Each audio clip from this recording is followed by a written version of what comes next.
हाँ हाँ, तू मैं डिस्कॉर्ड पे बात नहीं कर सकता, तू मीट ज्वाइन कर, तू मीट ज्वाइन करके फिर तेरा स्ट्रीम स्टार्ट हो गया है, तू मीट ज्वाइन करके जीसी उसके ज्वाइन बाद करो डूड, ज्वाइन किए हो तुम? हाँ हाँ If you could please turn your camera on.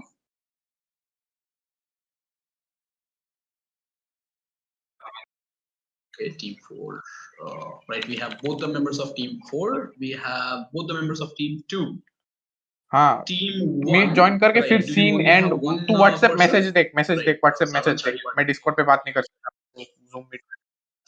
That's great. So team 1 is complete. Team 2 is complete. Team 3 is complete. Team 4, so is team 4, I think. Yeah. Team 5 is also complete. Divyanshu, where is your partner? Okay. Divyanshu and Tarun. So that's team 5. Team 6. Anurag, are you from team 6? No sir, I'm from team 7. Yes. Yourself properly. Team 7. Okay. Anurag, where is your team partner? Where is your teammate?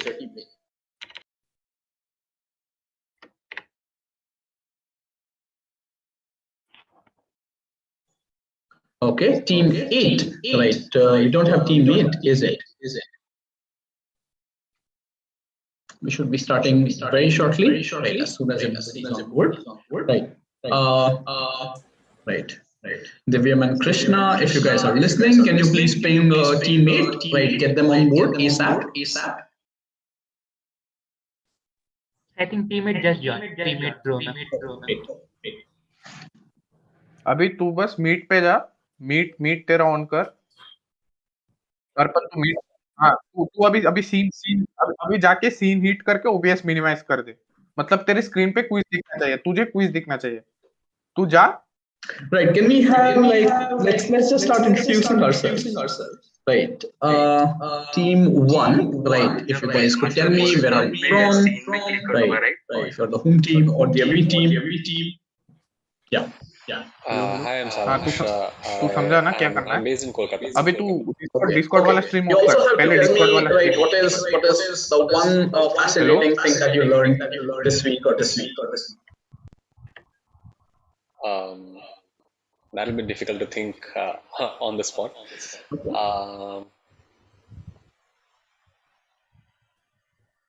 I don't think I can come up with something.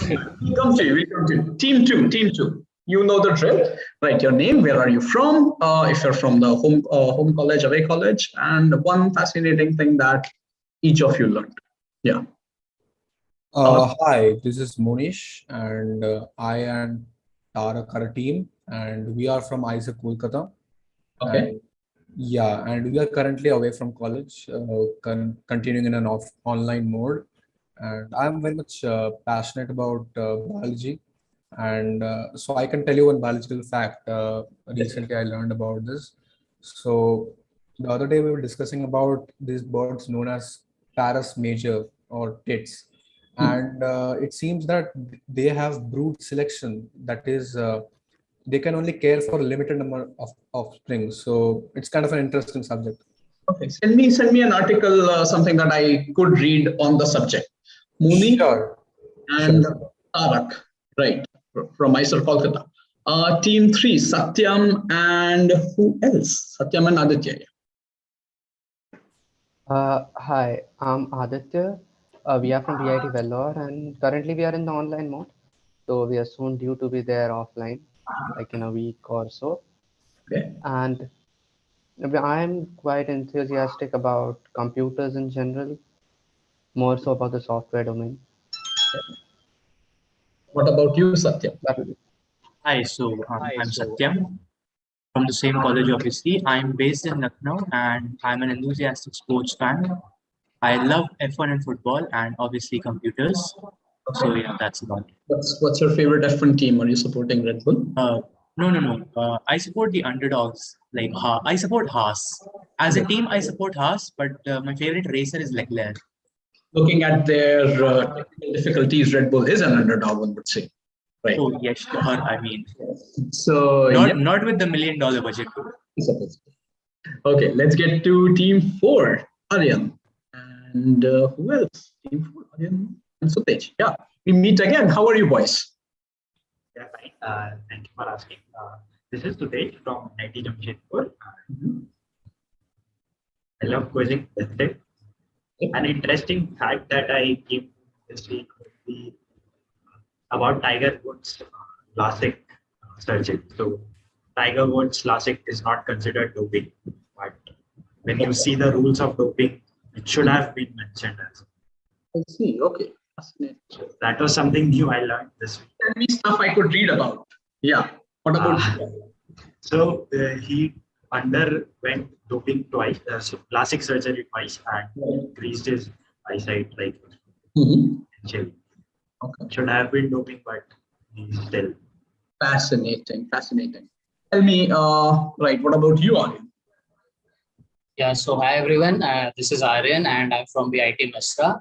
And about the fascinating thing, like I learned MATLAB for the first time for the Viva. So like this was the fascinating thing this week for me, obviously, because it was a cool stuff. So yeah, this was for free. That's very, very cool to know. Tarun and who else? Tarun, who's your team partner? Divyanshu, yeah.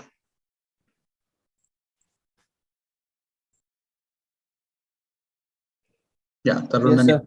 Sir, this is Divyanshu Kumar. We belong from NIT Jamshedpur Electrical Branch. And quizzing is our basically a love. We are the biggest nerd which ever see. Pop culture to sports to everything. We are just deep into that, automobile and everything.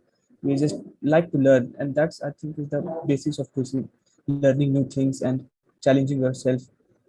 That I think. I'm very excited to challenge you today, Thanks, sir. Divyanshu. What about you, Tarun? Tarun, do you have like a light source issue? Because I can't see your face. So it looks like one of those interviews, right, that they do on Anonymous style. Yeah. Tarun, can you please unmute yourself? Sir, if you'll wait for 2 minutes, I can just change my location. Yeah, please, by all means. We'll change your location and then we'll get back to you. What about team 6? Rajarshi. Rajarshi is here. Right. Hi, Kushan. Good afternoon. One of our other lone wolf right, qualifiers. Fantastic. Yeah. Yes, tell me.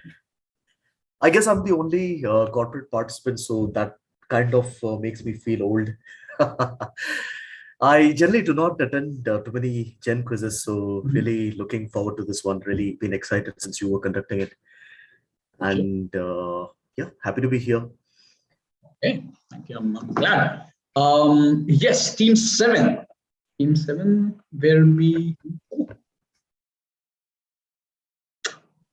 Hello, I am Anurag and from NIT Rourkela. Okay. Oh, And- really? And something new I learned this week would be AutoCAD. Like our teacher is just teaching us AutoCAD, and I am really interested in it. Like we can do many things.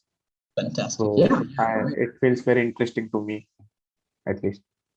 What about you, Divya Jyoti? Please unmute yourself. Wait. Yeah. Divya Jyoti. No? You'll have to unmute yourself, right? If you could unmute yourself, yeah.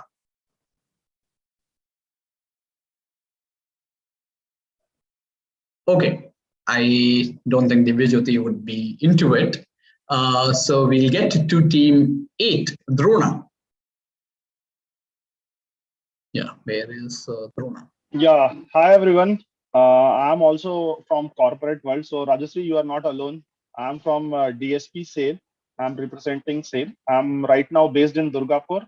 And the new thing that I learned was serving service. So I have just started playing tennis, lawn tennis. So I have worked on my service this weekend. So that is the new thing that I have learned this week. Okay, that's fantastic. That's great to know. Okay, Tarun, you are better lit now. Okay, so I think we should start. Right, I'm very happy to meet all of you. Yes, so what do we have in store? Okay, welcome to the finals of this quiz. Right, I'm very happy that all of you qualified. Major shout outs to team Nikrutsav 2022, Team Inquisitive, that's the quiz club, right? NITR, Krishna Aditya and Dibyam, right, have been extremely supportive, right? If you could, guys, could just give like a big round of applause, right, for everyone, right, that'd be great. Thank you. Yeah. All right. So the second set of shout outs is to people who who got like an early, who were the early adopters of this quiz, right? Abhimanyu, Abhinav, Aditya, Bhushan, Devasmita, Jalaj, Prithvi, Mokilan, Megasham, Mukund, Rishi, and Rishi, right? So if you're a young quiz setter, right, one thing that you should always do is always get your questions, like throw questions to people, to as many people as possible, so that you get as many viewpoints, right? And secondly, if you sit with a question for too long, then it becomes stale. Just show it to people, and show it to people who are infinitely much smarter than you, and I think you'll get great viewpoints. So right, all of these people are much smarter than me, and I really enjoyed showing them the quiz. So yeah, okay. That being said, right. That being said, we have, what do we have here? Okay, we have ounce one, right? Yeah. So general outline of the quiz is there will be 26 questions, right? 13 would be clockwise, 13 would be anti-clockwise. There will be 8 written questions, right? 10 plus 10 and minus 5 on bounce, plus 10 and 0 on bounce. We'll do the first 13 clockwise, second 13 anti-clockwise. The written rounds are set in between. One is, I think, after the 9th question, second is after the 19th question, right? So that there's a breather for everyone, and we'll change the order from 14th. Okay, yeah. Two important things. One is, if you're bouncing on a question, I will need all the parts. I will need all the parts that are mentioned in the question. Okay, I'll need all of them. Right. So no part points. Also, we'll be conserving points. So if team 1 gives me half an answer, they will get 5 points. Right. And then if team 3 gives me the other half, they'll get the other 5 points. Right. So we'll be conserving points. So right, it'll be an equal contest for everyone. Okay. Yup. And that being said, let us So where we have to send the bouncers? Yeah. Sorry, you have to send the bouncers, right? You have to DM me. Okay, you have to DM me, right? So you have to send it in directly in my chat box, right? Be sure that you are sending it only to me, right, and not to everyone. Okay, yeah. I will close the bounce very quickly within 5 seconds after I'm done reading the question, right? We'll play it by the ear, right? Question, just to make sure, could we close the chat for like everybody else, just to the, and have the chat just for the host, so that we don't send it by mistake to someone else? Yeah, we could do that. Right, Dibyam, Krishna, can we do that? But if we close the chat for everyone else, how are you guys going to bounce? No, as in like there's an option to just send chats to the host. That is it. Okay, all right. Yeah, I'm unaware. Yeah, so Dibyam, Krishna, can we do that? Yeah, I think it's on. Yes, yeah. It's done. Okay, it's done. Fantastic. Great. Okay. Yup. So, right. First question, right, to our first lone wolf. We have 3 lone wolf participants. That's great. Okay. Secondly, I don't want to do this. Right. I'm playing fully trusting all of you guys.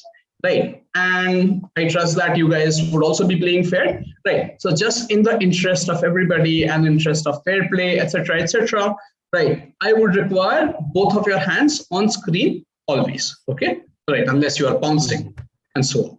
Okay. Sir, just a doubt, sir. Sir, we have to send the bounces to Sir Me. Kusam or Sir Dibyam? No, Kushan. Kusam, thanks, sir. Okay. Yeah. All good. Let's start with question number 1, right, to Saransh. Okay, so when this delicacy is served, it's served, right, cut extremely thin, which is a way for the chef to show off, right, his skills. However, the arrangement also represents the national flower of the country, since the delicacy was originally befitting only or aristocrats and kings. Moreover, the arrangement has an ominous connotation, right? Since the funeral wreath is also similarly designed in the country. I need two answers here. What is the delicacy and what does the arrangement represent? Right? What exactly? Right. So yeah. Pounds will be closing in 5. Kushan, what's the negative for -5. -5? Okay. 5, 4, 3, 2, 1. Pounds is now closed. Right. Saransh, I'll take your answer, please. This is pufferfish and chrysanthemum. Is absolutely correct. Well done. This is indeed the pufferfish and chrysanthemum. So right. So when if the pufferfish is not well done, right, people could also die, and hence it's also a reminder that whatever you're about to eat is dangerous.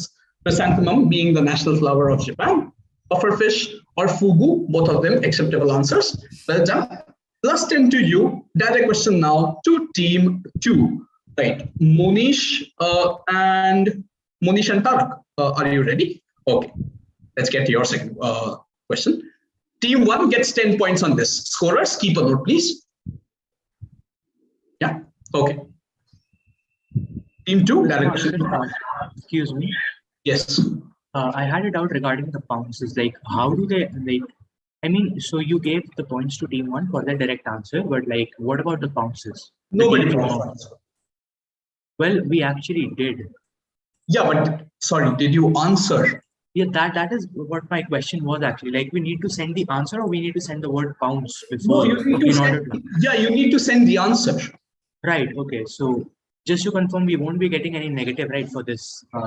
No negatives, no negatives for you. Yeah, and if you have pounds, right? If you have pounds, the chat is right. There are a lot of people right in the chat. So just say that we are bouncing. Okay, verbally also say that we are bouncing, Kushan, right? Or raise your hand or whatever. Huh? Sure. Okay, cool. Let's get to second question to team 2. Okay, I'm looking for a video. You have to explain what is happening and what is the 1930s movie that plays towards the end of the clip.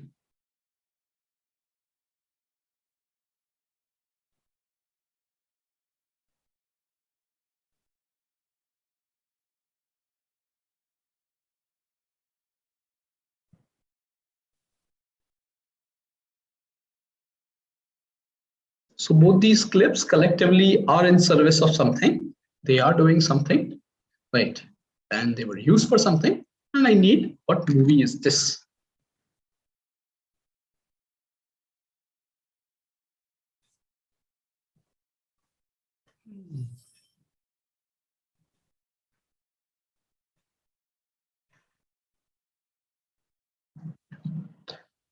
Pounds will be closing in 5, 4, 3, 2, 1. No team is pouncing, right? Yeah, no team is pouncing. Right. Team 2, I would like your answer, please. Team 2. Tarak and Munish. Yeah, we'll be passing this. We are not able to reach a Okay. satisfactory answer. Passing to team 3. Team 3. Are there any part points on this? I know one part of the answer. Yeah, there are part points. Okay, so the movie is Adventures of Robin Hood. Okay, fantastic. And what's happening here? I'll guess he's practicing for some event like, I don't know, maybe. Okay, I'll take it from you for now. Right, team 4. Team 4. Sutej. Second part, it's the same answer. And for the first part, we'll say that probably they are experimenting with some new video feature, like must be running and cutting scenes and putting it in a movie. Motion cameras, something. Okay, I need a more precise answer. Team 5, Divya Jyoti. Divyanshu. Yeah. Sir, I guess a new technique of video editing. They're experimenting with mixing old VHS and stuff. Okay, I need a more precise answer. Team 6. Yeah, I don't really have anything additional to add, but what I will say is they are this is slow motion, basically slow mo camera. Okay, slow motion camera. Okay, right. Team 7, Anurag. Right, Anurag and team. I'm only saying the name of the person who I can see. Anurag and Dibyajyoti. We think we'll pass. Okay. Team 8, Drona. Yeah, pass. Nothing to add more. Not a problem. Team 1. The first one is a clip from I think it's motion capture, or maybe they are describing the motion that was in the game Prince of Persia, and the movie at the end is the 1930s movie is Adventures of Robin Hood. Absolutely correct. Well done. Right. So this is indeed Prince of Persia.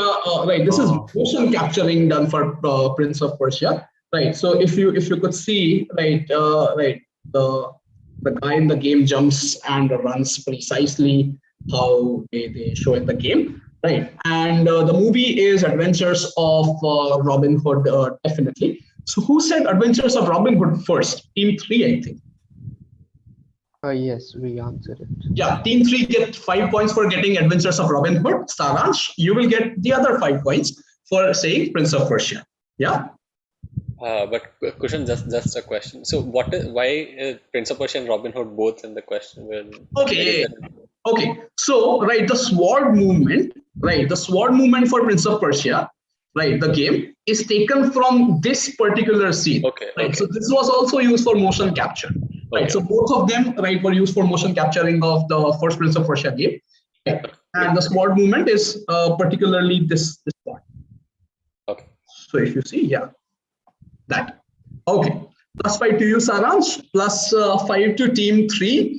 Right. And since Saransh answered much later, the question will come back direct to team 2. Okay. Yeah. Whose question? Team 2. Yes. All right. Yeah. This is a tiny island in the northern hemisphere. The island collects a $50 a year fee from various entities, which goes mostly to government treasury. Those fees add up to $2.9 million in 2018, and most recent official government tally, or nearly as much as combined salaries of 127 primary school teachers, assistants, and administrators. The revenue continues to rise. Which island is this, and how has it earned so much money? Okay, teams that are pouncing, just say your pounce and write down your answer. Okay, team 4, I have received your pounce. It was visible. I have received your pounce. Sure. Question, your screen is visible. Sorry, what? Sir, you have opened your chat and it was shared. You shared the chat screen and houses were visible. Oh, I did. Okay. Yeah, but sorry, I didn't. If I open I have to open the chat, right? Kushan, could we bounce to you on WhatsApp or something? This could be a problem. That would the problem is that would add a layer of phone that Can we bounce to any of the other co-hosts then? Okay, why don't you why don't we do one thing? Bounce, I will join this meeting through phone, and does that work? Yes, that should work, or from another laptop. Yeah, that would work. Yeah, that would work. Okay, all right. Yes, I will join this meeting through.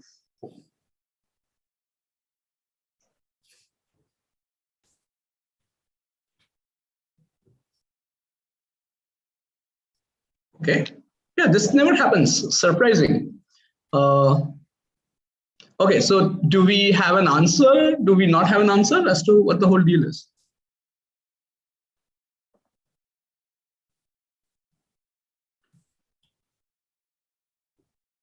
Whose direct is this?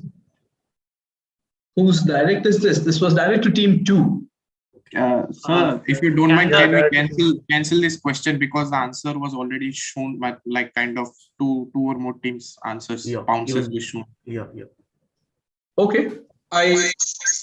Can the host make Mission Patel? Yeah. Let me rename myself.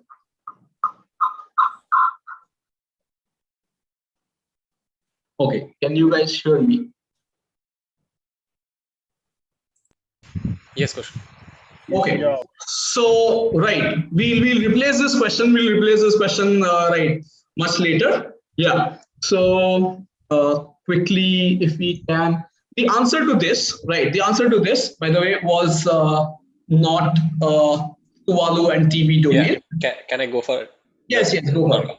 I think this is Anguilla and the .ai domain. Is absolutely correct. This is Anguilla and AI and not Tuvalu, right? So we scrap this question, right? I should return, right, with a different question, right, very soon. Okay. And sir, excuse me, sir, and the bounces will now go to? Bounces will now go to, let me rename this, right, to... Yeah, I think it's renamed as bounce. Yeah. Okay. Bounce question, yeah. Thank you, sir. Fantastic. All right. Okay. Yeah. Let's get to, okay, team 2, this will remain your question, right? So this gold medalist Olympian was subject of a biopic. Initially was vastly ridiculed in his home country, Scotland, because he chose not to participate in the Olympic 100 meters as he was off working in a profession. He'd already chosen to follow his father, brother, and every relative's footsteps in. He eventually participated in the race 3 to 4 days later and won a gold medal in 400 meters at the Paris Olympics. 3 questions. 1, what profession did he follow that didn't allow him to participate in 100 meters because that happened to be on a certain day? What biopic is this and who? 3 answers are required.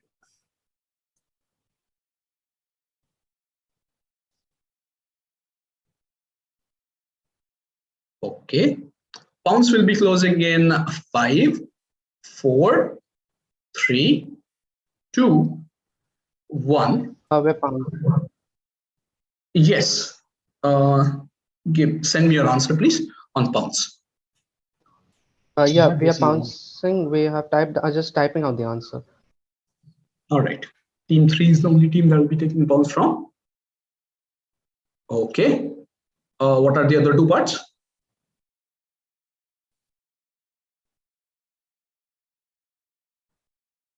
Okay, I'll have to close the bounce, right? I'll need all the parts, right, when we bounce, right? Yeah. So team 2. Team 2. Yeah, so we are not sure about this one, but I guess we could guess the first one, that possibly the person was a priest, which is why he could not attend it on a Sunday. Okay.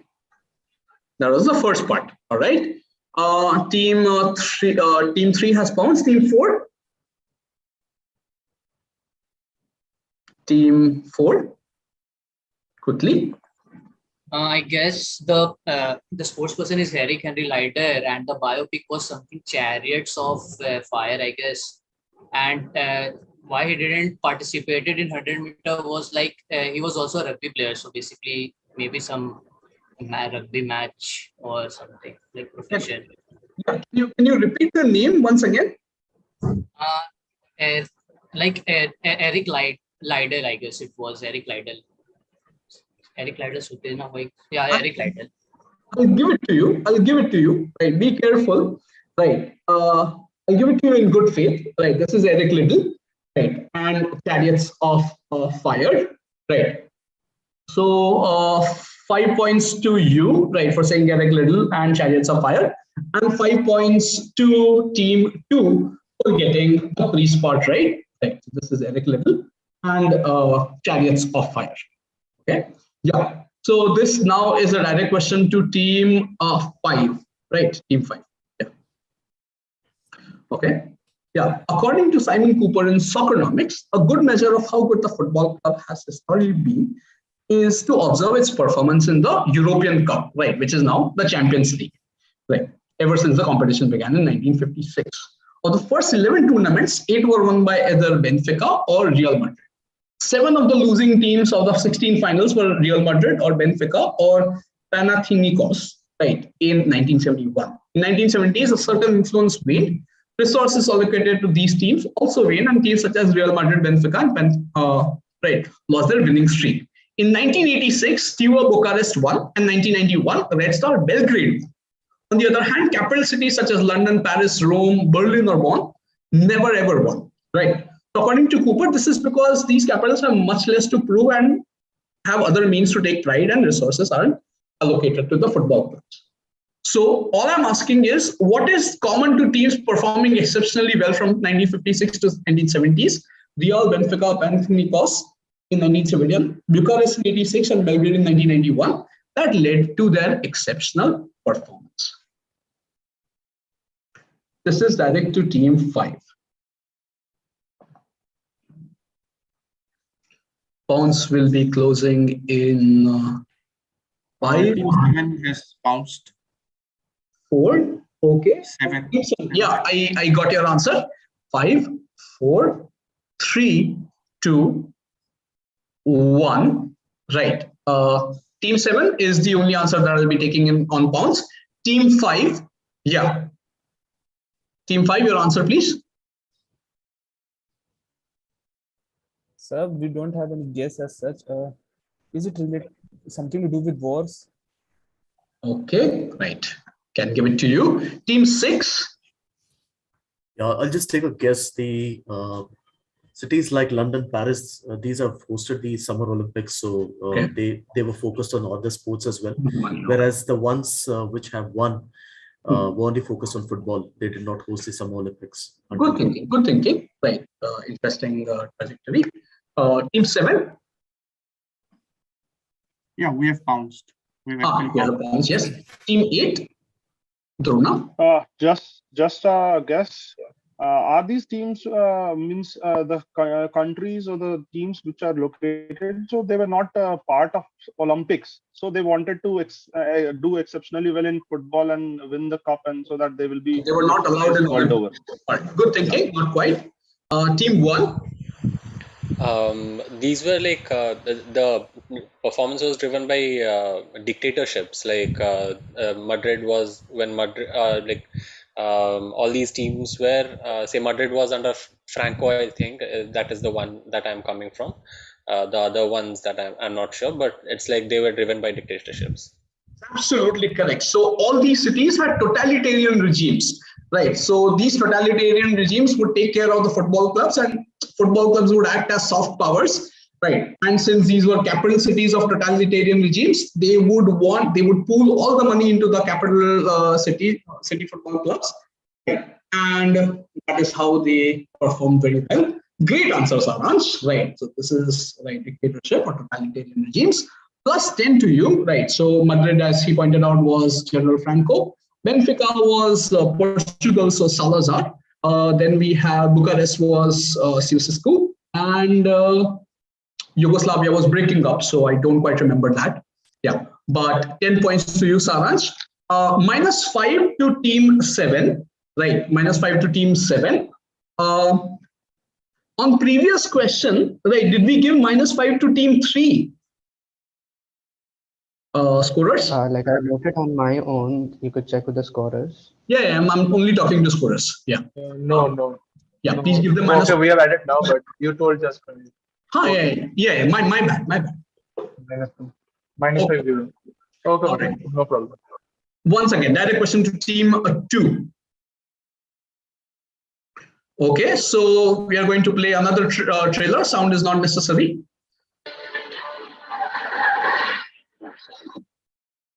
Okay, I'll play the trailer. So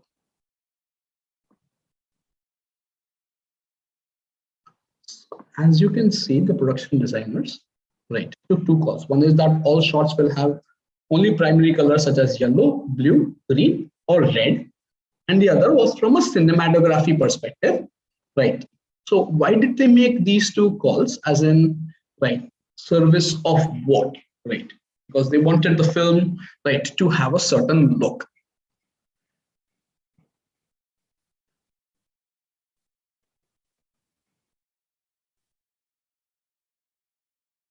Okay, yeah. If you want, I can play it again for you. Yeah. I'll play it again, right? And teams that want to bounce, right, may bounce.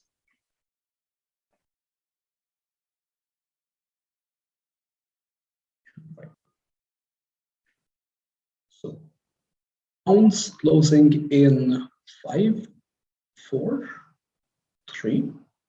Yeah, team 7 will bounce. 2, 1. Team 7, yes. Anurag, I'll take your bounce, please.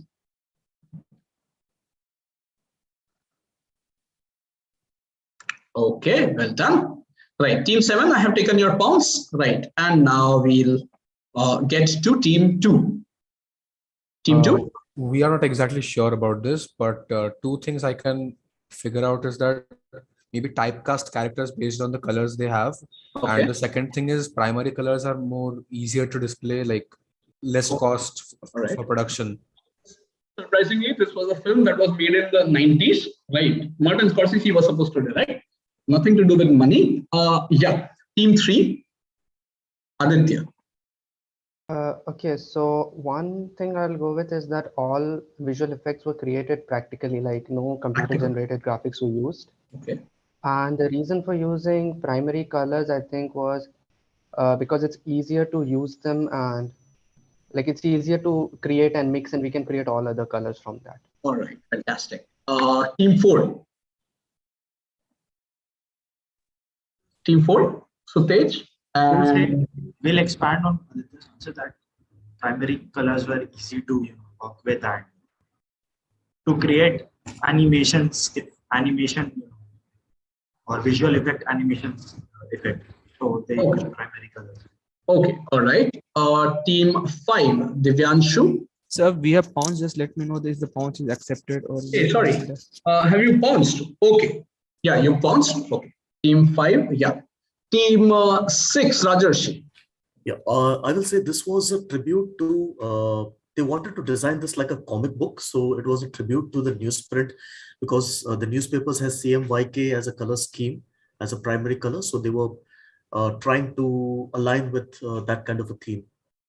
Absolutely correct. Well done. Right. So they wanted the movie to appear like a comic strip, right? And hence they only used the colors that were used in the original comics.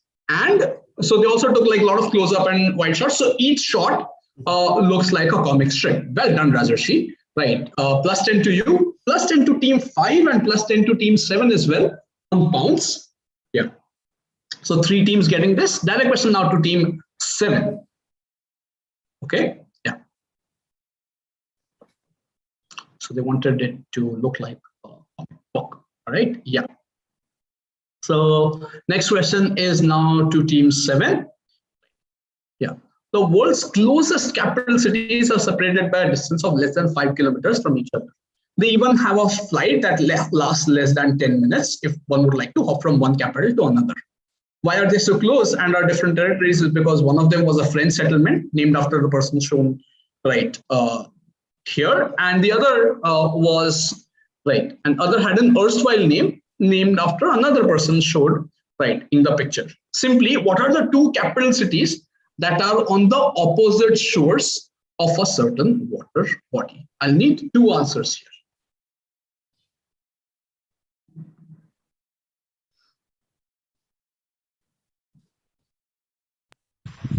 Team 1 bouncing. Bounce closing in 5, 4, 3, 2, 1. Team 1 is the only team I'll be taking bounce from. Right. Team 1. Yeah. Send your answer, please.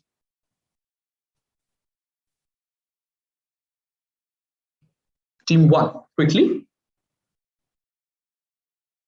I've sent it. Okay. Where is it? Yes. All right. Team 1, I've gotten it. Yeah. Team. Right. This is a direct question now to whom? Team 7. Yeah, this is just a guess. Is it South Africa's capitals like Johannesburg and Pretoria? Good thinking, not quite. Yeah. Team 8, Drona. I think the river is Congo River and the cities are Kinshasa and Brazzaville. That should be the answer. Okay, right. So I didn't mention the river anywhere. but thank you for that note. Well done. 10 points to you. So this is right, Kinshasa and Brazzaville. The guy you see right wearing like turban-like thing would be a guy called Hellenic explorer called Brazza, after whom Brazzaville is named. Right, and that would be the capital of Congo, and the other guy would be right, Drona. The name. Yeah. So who is this guy? Who is this guy? I don't remember the name of the guy. Okay. That is King Leopold, right, of Belgium. Right. So it was called Leopoldville, right, and after that it was called Kinshasa, and so on. Plus 10 to you, Drona. Right. Well done. And Team 1 and Team 8 get points on this one. Team 1 and Team 8. Okay. Yeah. Team 1 and Team 8. The other question now to Team 1. Right. Please can you repeat Team 1 and 2? What did you say? They got how much points? Team 1 gets a 10. Team 1 gets 10 points, and Team 8 gets 10 points. Right. So this is okay. Okay. Team 1, direct question to you. This chemical element is often associated with other worlds, right? Heaven and hell. As for hell, it happens so that there are various accounts of people observing certain sites that were hellish in nature and observe that the sites smell like rotting flesh and that of the dead. And the element also smells awful. As per heavenly association, Pliny the Elder mentions that a certain mythological weapon and a phenomenon is made out of the element. In fact, the divine association continues, right? As when oxygen is replaced in the compound of this element, we have the Greek word for divinity as prefix. 3 questions. What element is this? What sites were these that the element made its presence felt, right, and strengthened hellish associations? And what divine weapon was made out of the elements? I need the answers on those.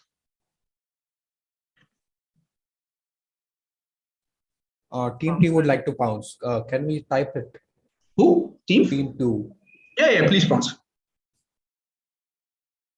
Pounce closing in 5, 4, 3, 2, 1. Team 2, where is your pounce?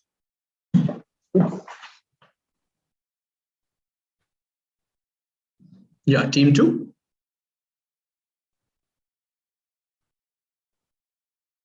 Okay, I can't give you points for this. Yeah. This is direct now to Team 1. So this is 3 parts, right? Yeah, 3 parts. Okay. Okay. Can I have just 5 seconds? I'm just processing this. Sure. Yeah. 3, 2, 1. Yes. Tell me your answer. Element. I'll go with sulfur. Okay. And what sites were these that the element made its presence felt? I'm not sure about that. And divine weapon, I would say Mjolnir. Okay. Right.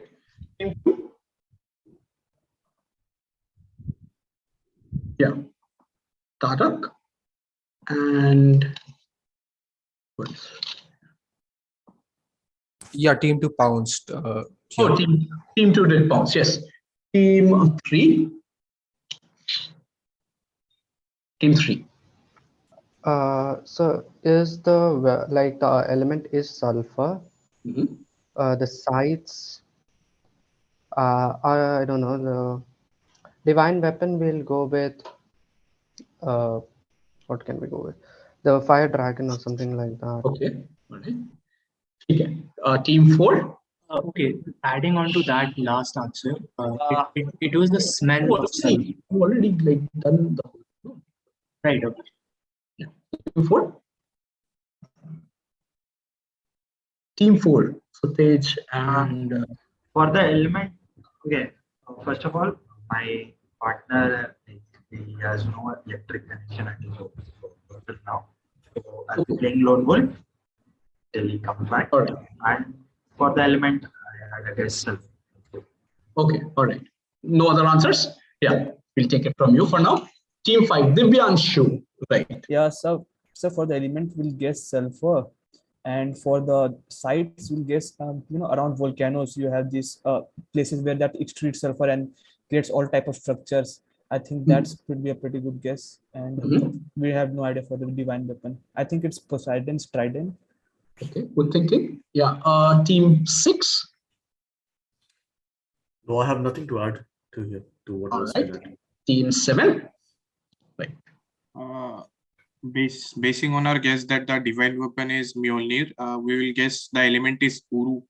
Mjolnir is made of something called the element Uru, and the sites are the places where Thor visited in the Marvel universe, like that, something like that. All right.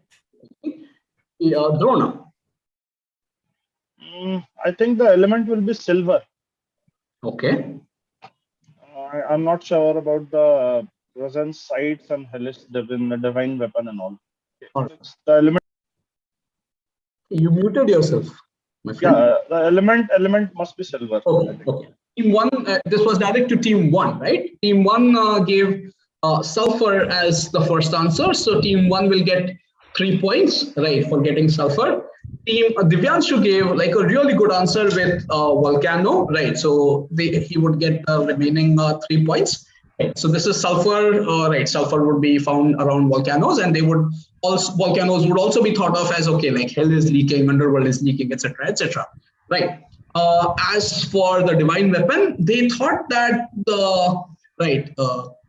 sulfur was also present in the thunderbolts by Zeus. Right?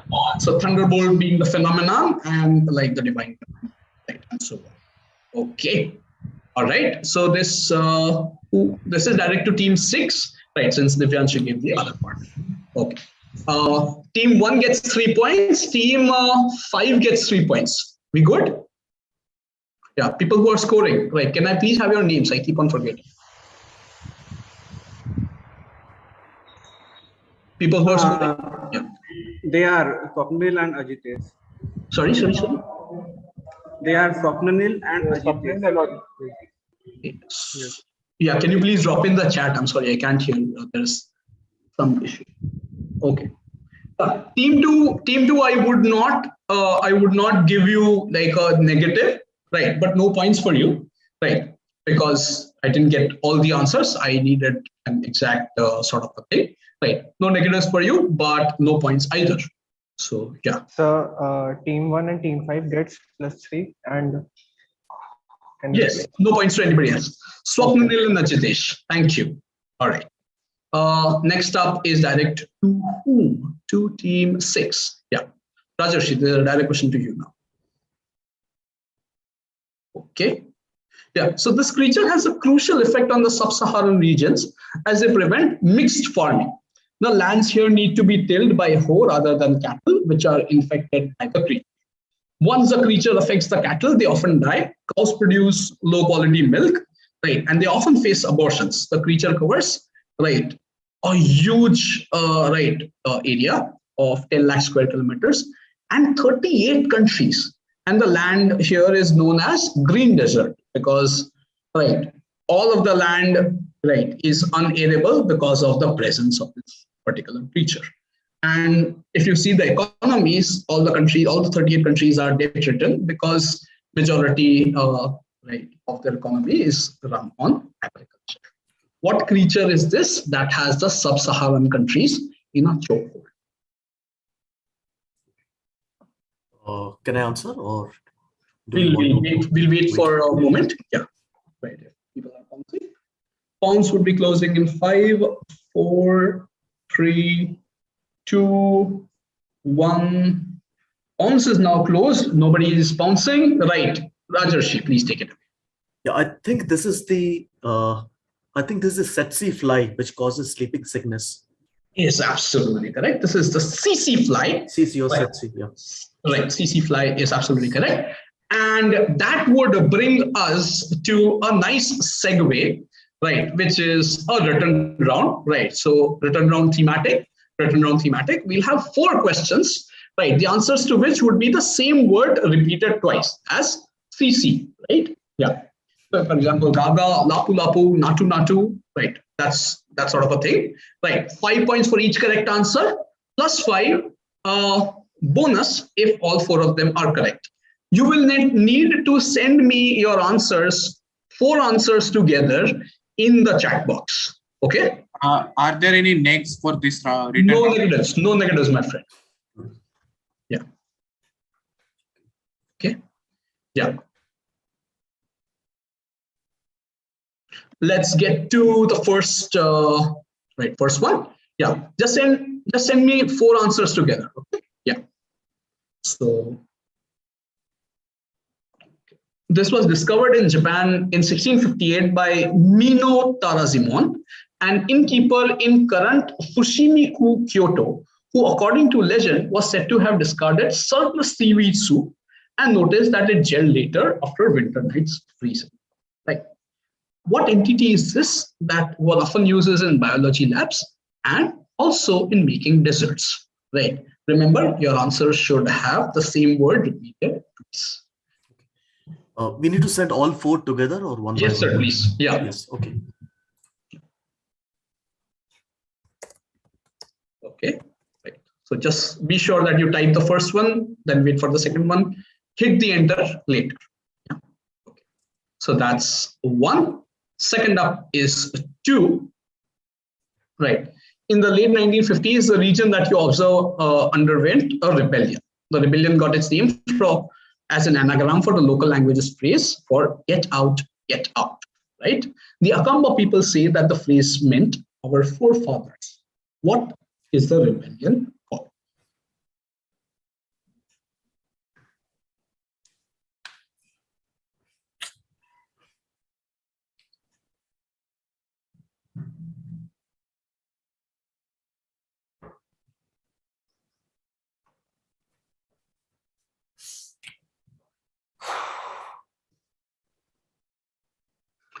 Okay, right. So that was 2. Next up is 3. Yeah.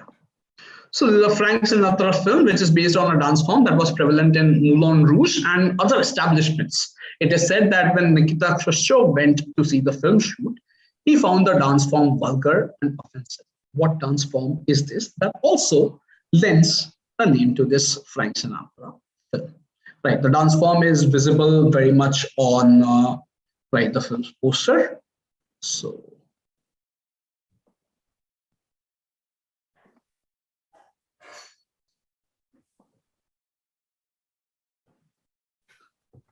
Moulin Rouge should give you like direction for the country, right, where the dance form is prevalent.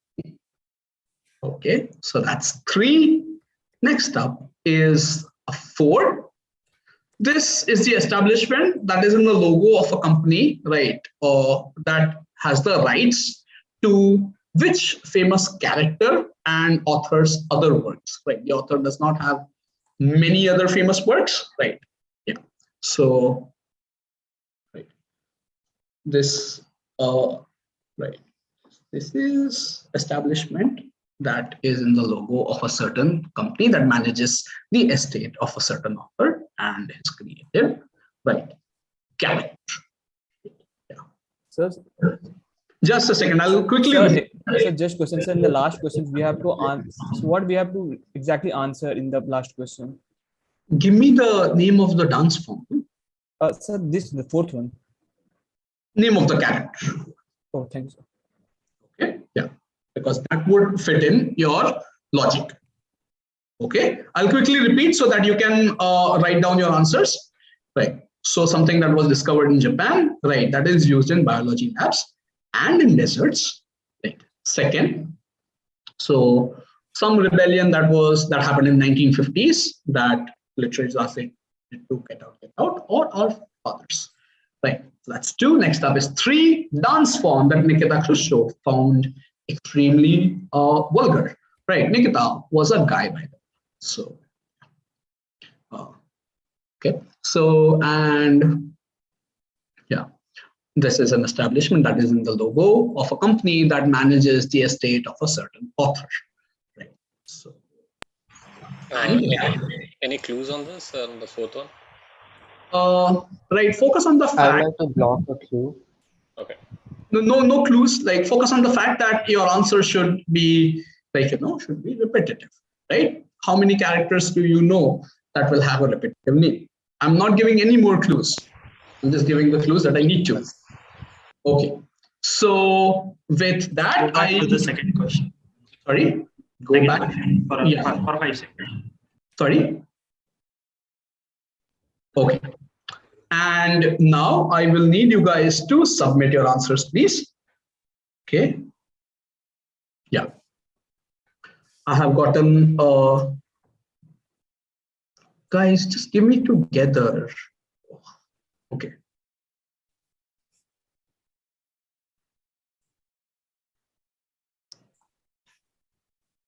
Okay. Team 8 has given, team 6 has given. Right, guys, if you're not going to send me, like if you're not going to send it to me in one, right, I will only be able to take one answer. Yeah, our team we accidentally hit enter, so Yeah, it sent it automatically. do it. Give me one answer, give me 4 answers together. Okay. Okay. Yeah. Sir, just a question, sir. Small spelling mistakes will be ignored. Completely fine. Yeah. All right.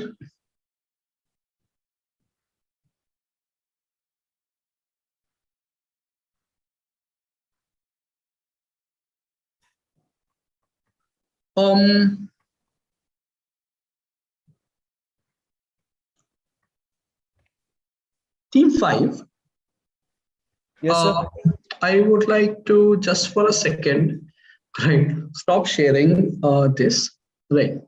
So team 5, everybody who has given me an answer. Yes, sir. Right. They have given me, wait, we'll get to this. Right. Let's quickly check out the answers, please. Okay. Yeah. So first one would be Agar. Okay. Second one would be Mama. Mau is absolutely correct. Sorry. Mau, yes. Yeah, Mau is correct. Yeah. Okay. Third one. Can. Can. Can is absolutely correct. And fourth one Tintin. would be right. Tintin. Right. So Tintin is what you're looking for. Okay. Yeah. So now coming to the whole discussion. So everybody who has given me an answer has written Mau perfectly well, right? MAU. Team 5, unfortunately, what you've done is that you have added a tilde on the A. Yes, right? sir. That's I just as I tapped MAU, the keyboard already added that. I don't even know what that. Why did it not happen with anybody else though? So पता नहीं ये Mac में पता नहीं क्या हुआ sir autocorrect type का कुछ है. Okay. Just tell me, right? Tell me at this very moment, right? This rebellion, right, took place between which two factions? Sir, can you just please go back to the question? No, I'm not going back to the question. Right. Mau rebellion occurred between which two factions? Quickly, right now, look at me. Look at me right now. Yes, sir. Yeah, two factions. Which two factions? Sir, I think one was Kenya. I don't remember the other one. What? One was Kenya. Okay. The other was? Other, I don't quite remember. Other was. It was British, I guess. British or some what do we call that country? Colonial countries. Some colonial country. I'm not sure. Which country? Is it British? Okay, and the other one? Kenya. Kenya what? The country, I guess. Yeah, but it didn't happen in a country. It happened between a faction. So tell me. I don't quite remember, sir. I have just overall knowledge, not the in-depth knowledge. I've read this somewhere. Okay, my friend. I will let this pass. Right. Sorry. Yes, sir. Please pardon. I will let this pass. Okay. Right. Not a problem. Right. So you were thinking that I copy pasted from somewhere? Sort of, yes, because Oh, sorry, sir. I think, sir, the keyboard problems or something that autocorrect in Zoom. What keyboard are you using? It's a Mac. Okay, Mac. Okay, maybe it's a Mac thing, right? Is anybody else using a Mac keyboard? Yeah, just please let me confirm. Okay, right. Your keyboard didn't make this correction, my friend. Let me try once again. It happens when you're using Option and Command. I don't want to put you in a spot. I'm like, in good faith. No problem. Yes. Yeah, in good faith. Sir, I mean, it's just that, yes. Right? I understand, sir. We are doing an online quiz, right? Yes, sir. I 100%. Good faith. Yeah, my bad. Right, this happens. No, sir. No problem, sir. Don't apologize. Okay. Let's check points now. Yeah. Team 1. Where is team 1? Team 1. Received your points. Yeah, team 1. Team 1 gets 1, 2, 3, 4. Team 1 gets 25 points on this. Right. Team 2 gets right, they got 2 answers. Right. So team 2 gets 10 points on this. Right. Team 3 gets full 25. Right. Team 4 gets 15. Swapnanil, right. You guys are on board with this? Yeah, we are not. Yeah, we are noting down. Okay. Team 4 got 15 points on this. Team 5, right. Team 5, I get full 25 on this. Right. Team 6, right. Team 6, where is team 6? Team 6 gets 1.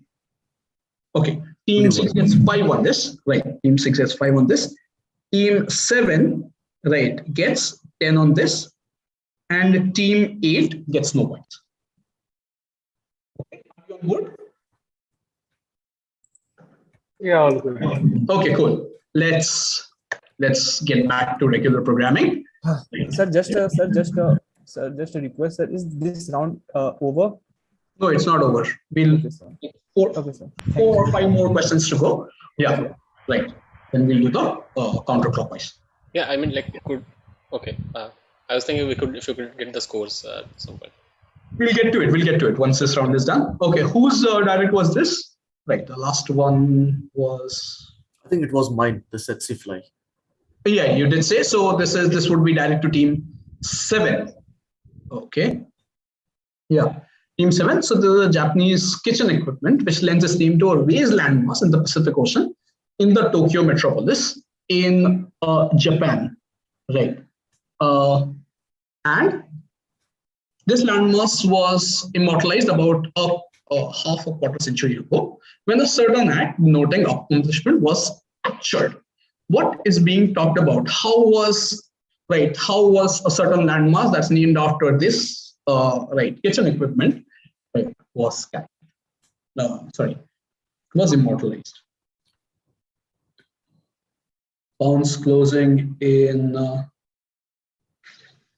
5, 4, 3, 2, 1. Pounds is now closed. Team 7, I will take your. Did somebody pounce? Nobody has pounced on this. Okay. Team 7.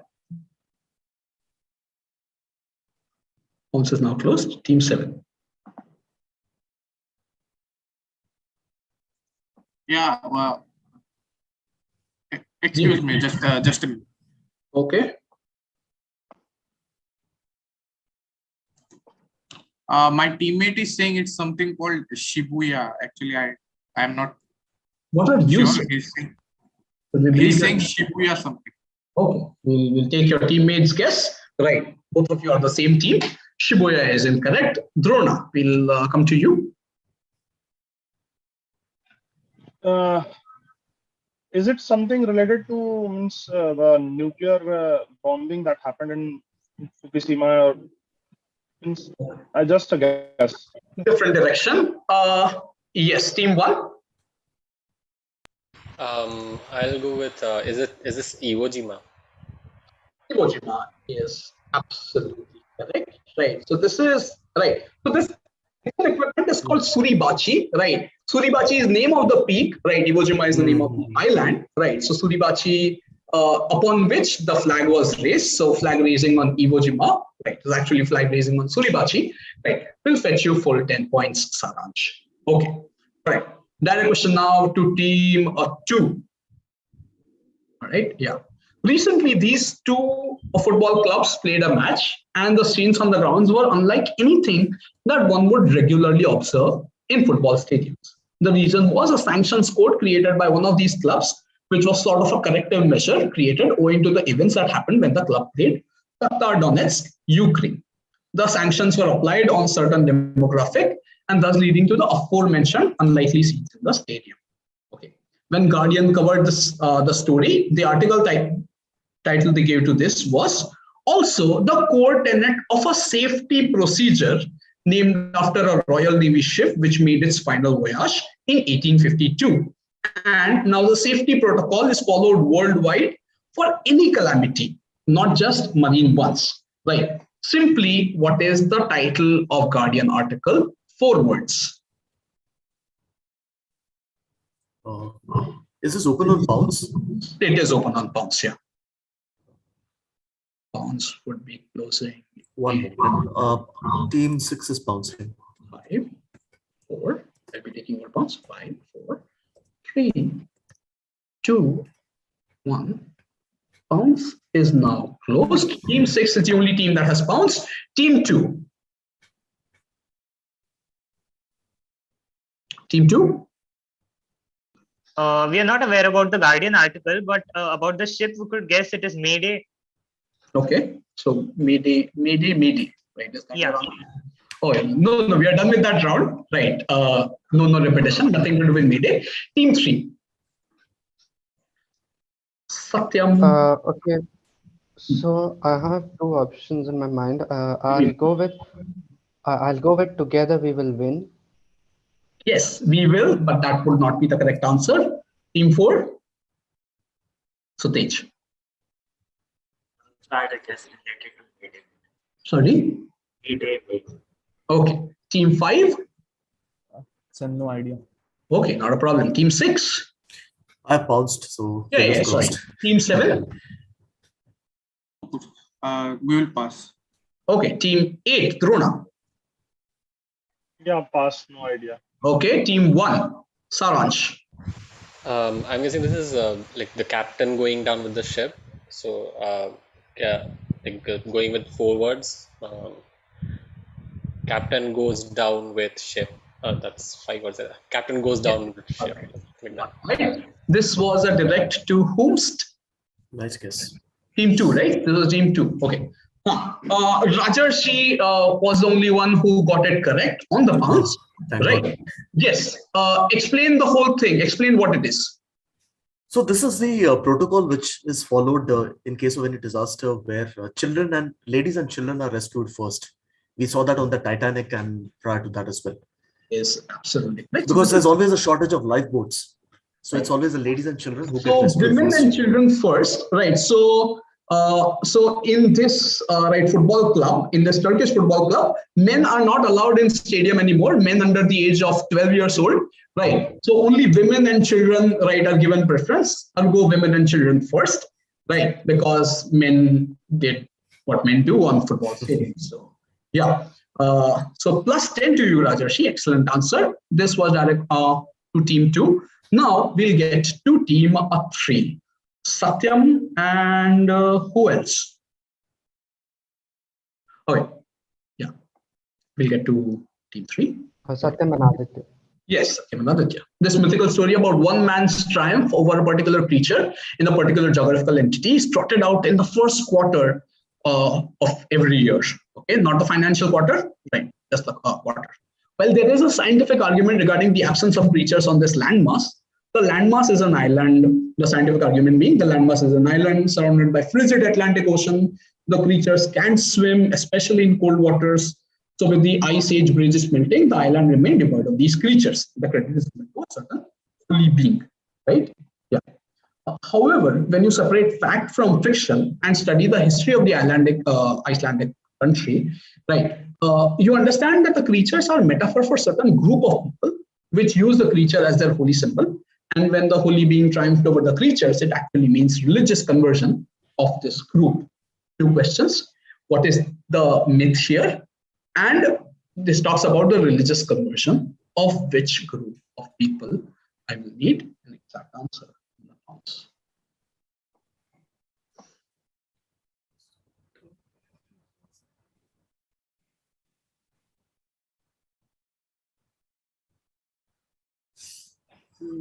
Pounds closing in 5, 4, 3, 2, 1. Pounds is now closed. Yes. Tell me your answer, team 3. I just know one part, the myth. I guess it's the Ogygia, Calypso's island Ogygia from the Odysseus' story. Okay. So that's the part I'll go with. We'll take it from and the second part. Oh, sorry. Do we have any guesses for that? Okay. The second part may be the conversion of Jews to Christianity. Good thing. Team 4. Good page. So for the religious conversion part, religious conversion of Vikings. Okay. When they are all right. Team 5. Divyanshu. Sir, I guess it's the creature is polar bear, something to do with polar bear, and the people we're talking about is the Inuit people. Okay. All right. Just a wild guess. Team 6. Rajarshi. Yeah, I think this is Saint Andrew slaying the dragon. I think he's a patron saint of dragons. I'm not sure if it's Saint Andrew or Saint Patrick. I'm a bit mixed up. Sorry, can't remember. Okay, all right. Your final answer be? Is the Saint Patrick slaying the dragon? Okay, all right. We'll take you away from for now. Team 7. The myth, I will guess it's related to Hercules. Okay. Like the 7 tasks of Hercules and religious conversion. I have no idea. All right. Team 8. Drona. Sorry, pass. Not a problem. Team 1. Saransh. I'm getting this. I'm guessing this is Saint Patrick defeating, like driving out snakes from Ireland. Okay. And the second part be? Talk about religious conversion of which group? Celtic people. Improve your answer a bit.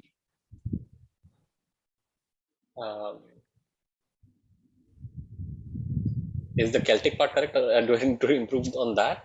Improve your answer. Improve your answer through. Celtic or Gaelic people or something like that. I'm not sure. Okay, I'll take it from you for now. Team 2. Oh, we have no guesses. Okay, team 3. This was your direct. Yeah, it was your direct. Okay, so right.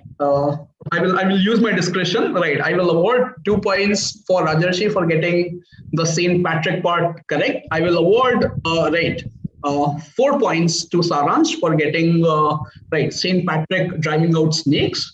Right. So this is the religious conversion of druids, which are the pagan Celts. Right. So druids, druids as you see in Asterix and Obelix.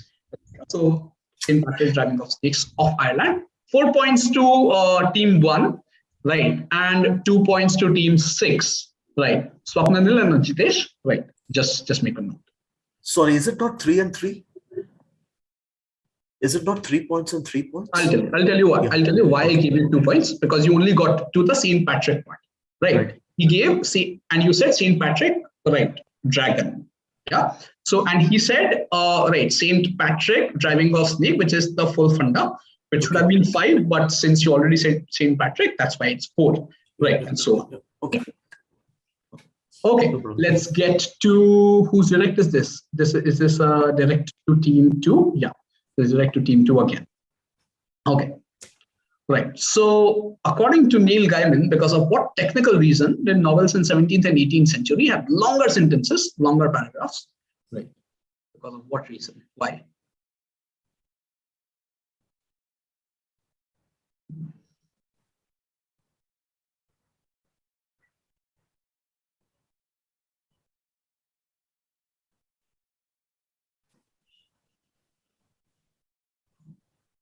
Sorry, whose direct is this one? Whose direct is this? Is direct team 2. 2. Pawns closing in 5, 4, 3, 2, and 1. Pawns is now closed. Yes. Team 2. Yeah. Please, can I have your answer? I'm not guessing this, but could it be Shakespeare? The influence of Shakespeare and dramatization. Shakespeare wrote long things, and right, and that's why people wanted to write long things. Good thinking. Not it. Team 3.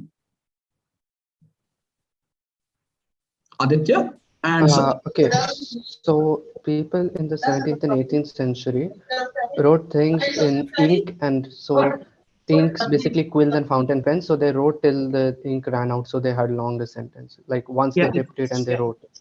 Yeah, it's basically the dip pen. They use dip pens to write the text. I will award it to you. I will award it to you. So they had to write as much as possible before the ink dried. So they would write faster, right, and or go longer sentences, right, and so on. Well done. Great answer there. Right. Great answer, team 3. Points to you. Right. Yeah.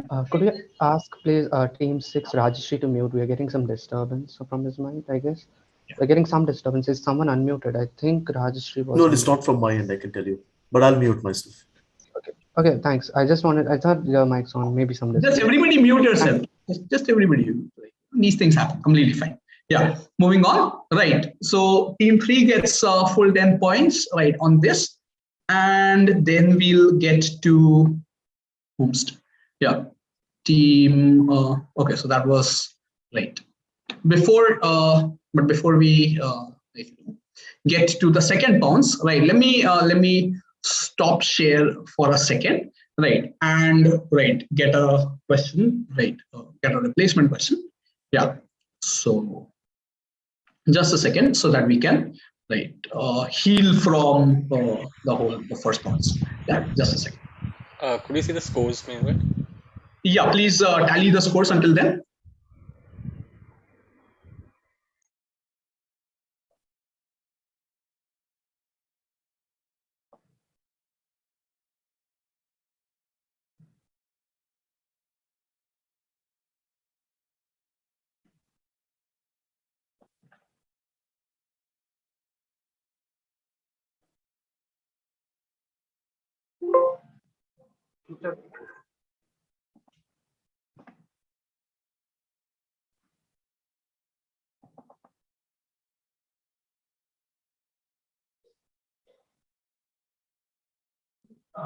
Okay, so the scores are in.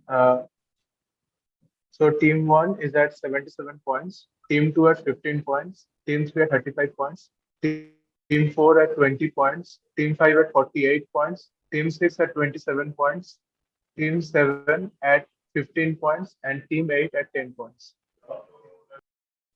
Okay, very well. And I would also request all the teams to maintain a separate tally of Team 6 should have 37 if points. there is any problem, then you can. Can you please repeat the scores again? Yeah.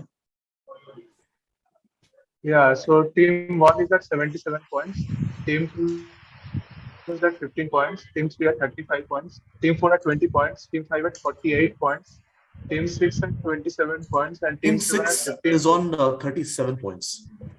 Okay, well, I will check. 3 10-pointers, 1 5-pointer for the and then 1 2-pointer. Yeah. Let me check.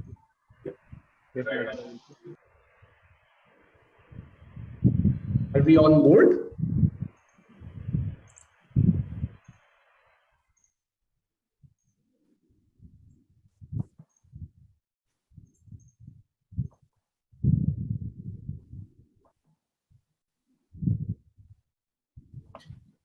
Are we on board or not? Like, or what is what's the whole deal?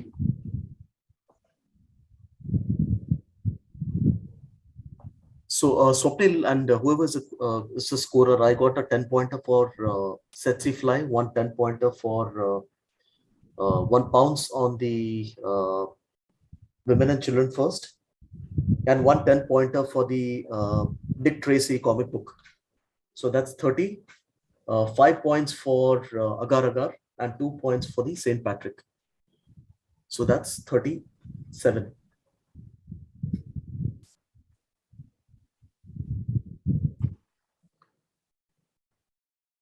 Okay, are we all on board? Yeah.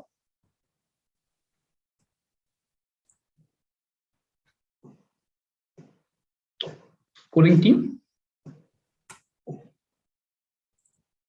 Okay, so sorry, Team 6, but we have separately maintained score, and both of our scores are coming out to be 27 on. I got three I 10 don't know pointers. I got three 10 pointers. I just told you which answers they were. They were the Setsi fly. So, okay, according to our records, you got a 10 pointer on question number 6 and question number 11. And on written, you got 5 marks. Yes. And another +2 on question number 12.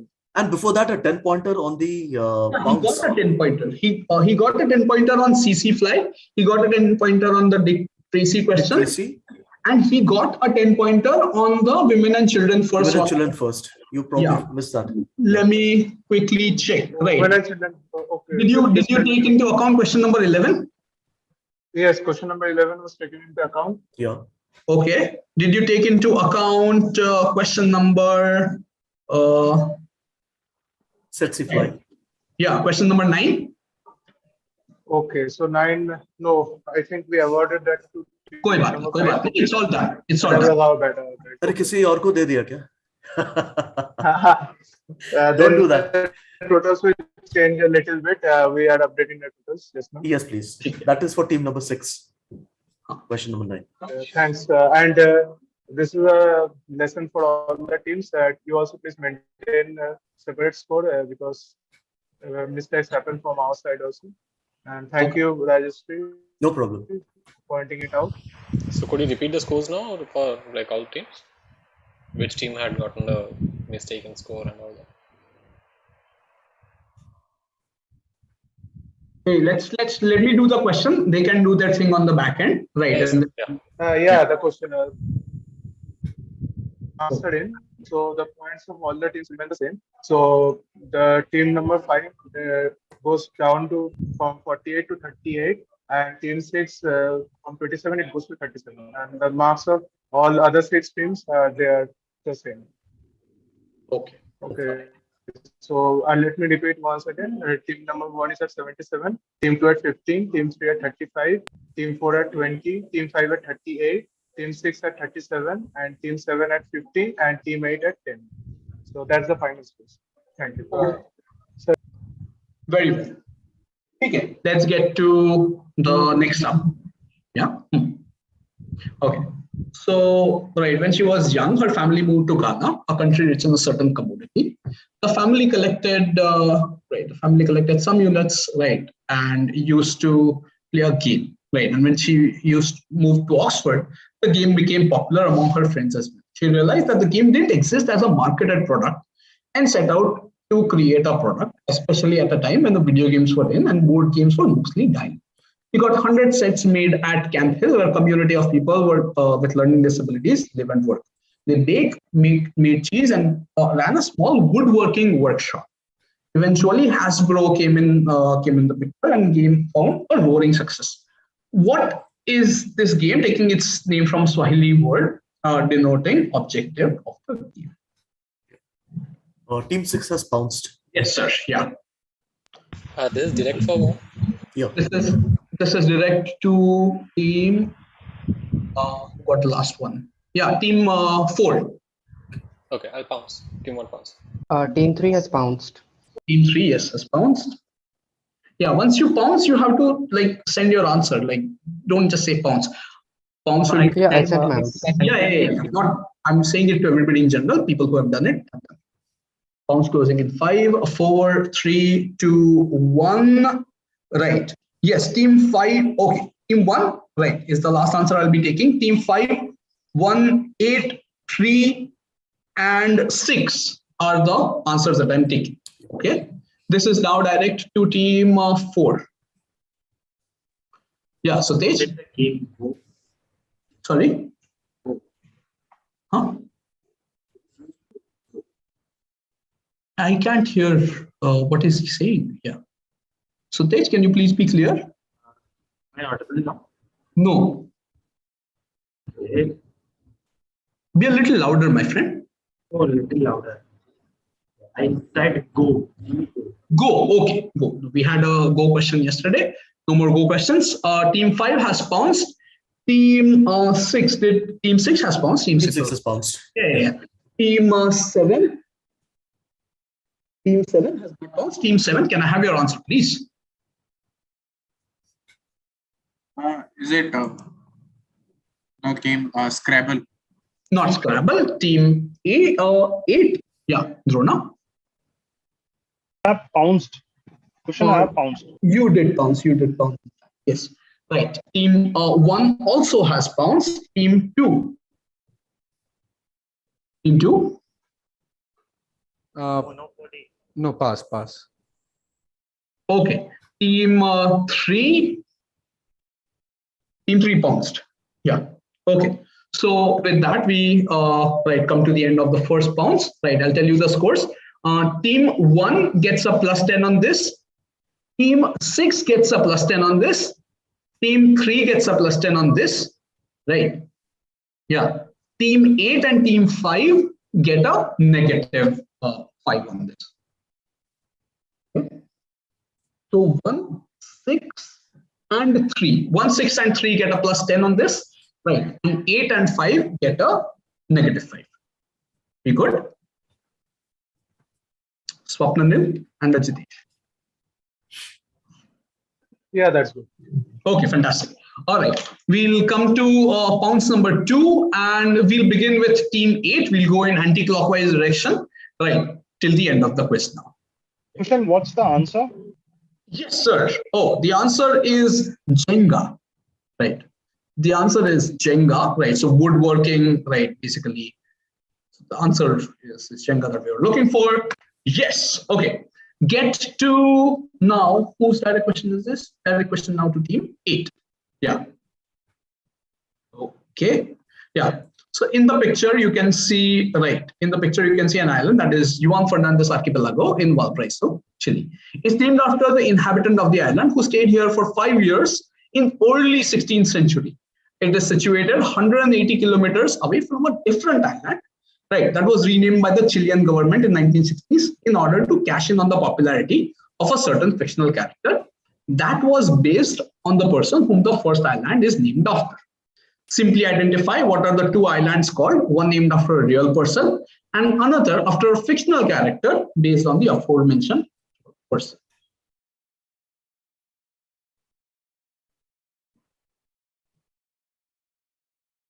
Bounce will close in 5, 4, 3, 2, and 1. Team 3 is bouncing. Team 3, I'll be taking your bounce and nobody else's. Right. Okay, quickly, please. I'll need 2 answers here.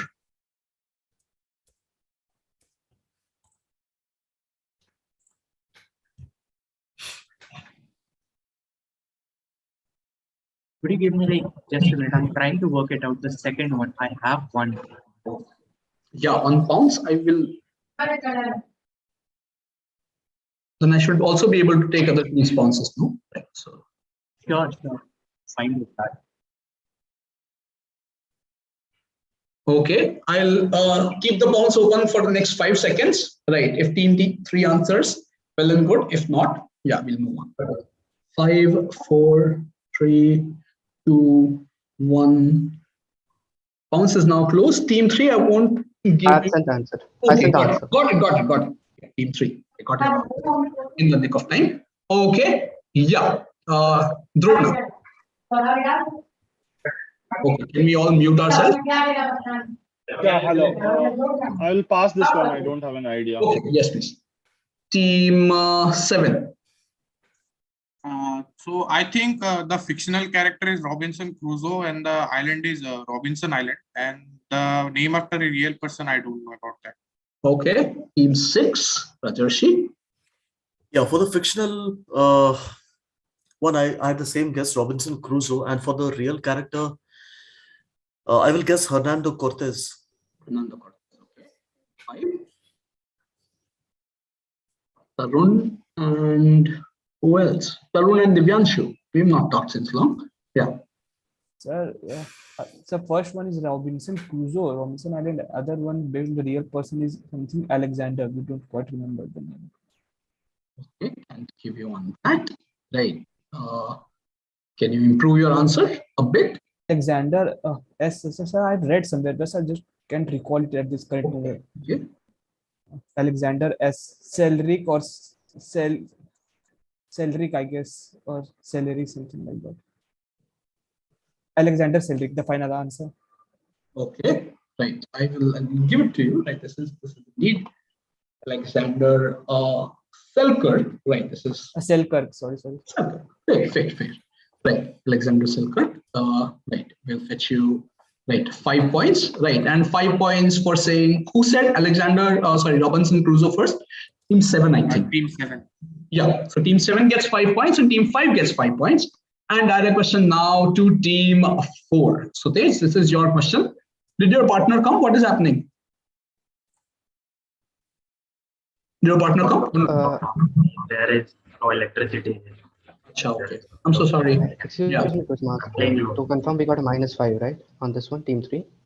Team 3, yeah. Team 3 gets a -5. Yeah. It gets like part correct. Would we still be getting a negative? It did get one part correct. Okay. Yeah. No. Yeah, on bounce, I'll need both parts. No, so yeah. Right. Yeah. Okay. Direct question now to team 4. So Rahul Dasinur Pulakeshia of Delhi-based Dream Theatre adapted the travel book, a novel where Tom Alter and Zora Sehgal play the role of a couple who choose to stay back post-independence. In a review, Mayank Austin Sufi, right, the bane of my existence, performed in an open against the backdrop of Martyr. The hijras were shocking, the taxi driver vulgar, right, the Sufis delirious, and the Qawwals enchanting.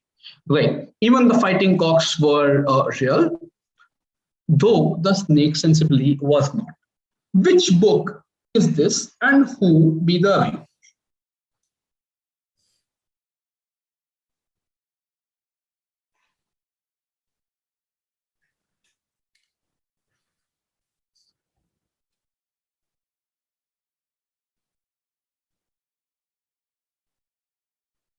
Pounds closing in 5, 4. Sorry, whose direct is this?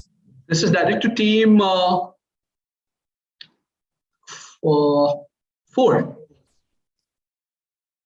Okay.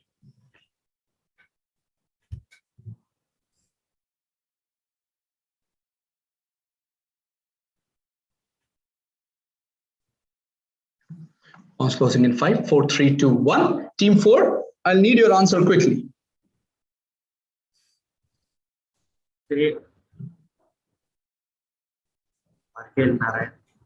Okay, can give it to you. Team 3.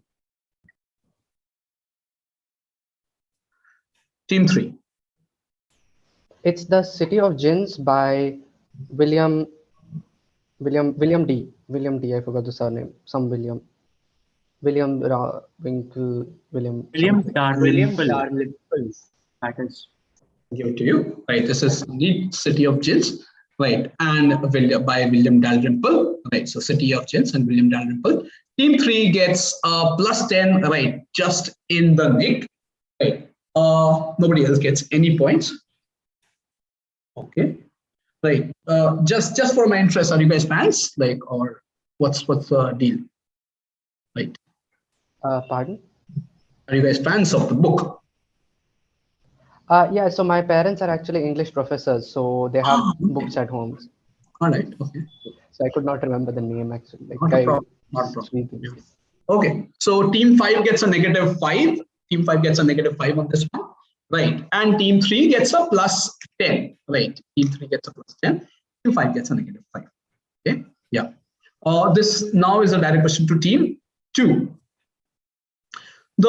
This imagery is one of India's and world cinema's most iconic imagery and an opening sequence in which the camera follows her throughout a house in lazy afternoon while she peeks out of a window looking at her husband pass by a matari and then calling the house help. The object she uses is a special glass used to see other performances which is a metaphor for distance between her and her.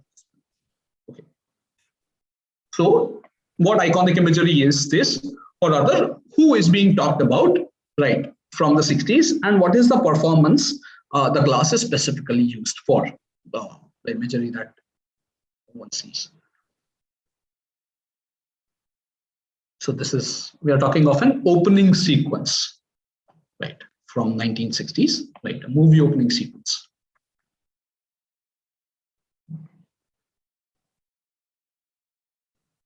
Pounds will be closing in 5, 4, 3, 2, 1. Pounds is now closed. Team 2, can I have your answer, please? Yes, Monish, team from ISER Kolkata. Monish and Tarak. Perhaps some sort of a lens. Okay, some sort of lens. Right, not quite. Okay, team 1, Saransh. I'll be guessing a periscope, like for the lens, and iconic imagery. I'm not sure. Okay, team 8, right, Drona. Where is he? Where did he go? Is he here? Okay, team 8, if you guys are here, please. Okay, he's not here, so we'll have to move to team 7. We'll be guessing the performance the glass is used for is opera glasses. Like there are specific glasses towards in opera, and iconic imagery. I'm not sure. Okay, all right. Team 6. Team 6. Yep. So I will guess the iconic imagery from India's cinema. I'll say this is a kaleidoscope. Okay. Sorry, not a kaleidoscope. This is the bioscope that was shown in the early Hindi movies, and probably this is some movie like Mother India. Okay, all right. Team 5. Team 5. Divyanshu and Tarun. For the movie, we are guessing Mughal Azam. Okay, right. Yeah. We'll get to team 4. This was your direct, right? Sorry, was it your direct or no? Achha, okay. Team 3's direct it was. Okay. So Tej, quickly your answer, please. Glass would be kaleidoscope for the performance.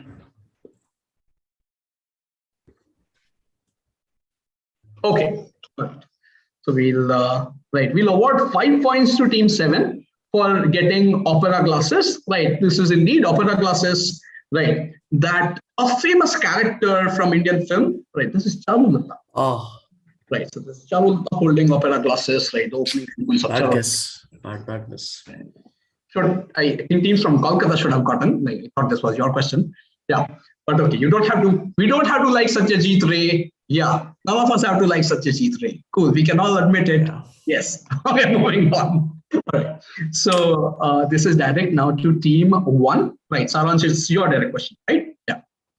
Okay. Fans would have noticed this Canon 2021 web series, which was interestingly launched in 1995. Right. The product was launched in 1995. And a year later, in 1996, the actor who drinks in the web series made his film debut. Even more interesting is the fact that the director has a penchant to bring back obscure, forgotten products back to public consciousness. He did it when he was writer on a certain show, right? And that caused a public frenzy in 2017-18 for a limited edition product launched for an animated film from the late 90s. Okay. Yeah. So 2 questions. Which is the 2021 web series, and what is the other limited edition product, right, to promote an animated film that gained notoriety after mention in a certain show?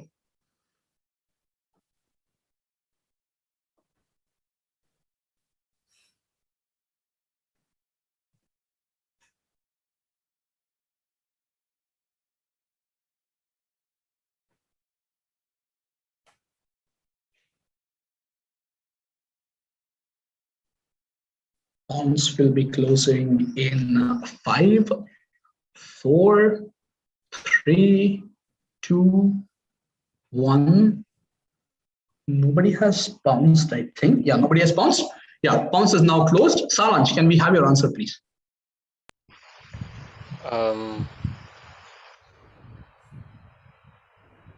I'm getting the guessing the second part. For the first part, I'm not sure.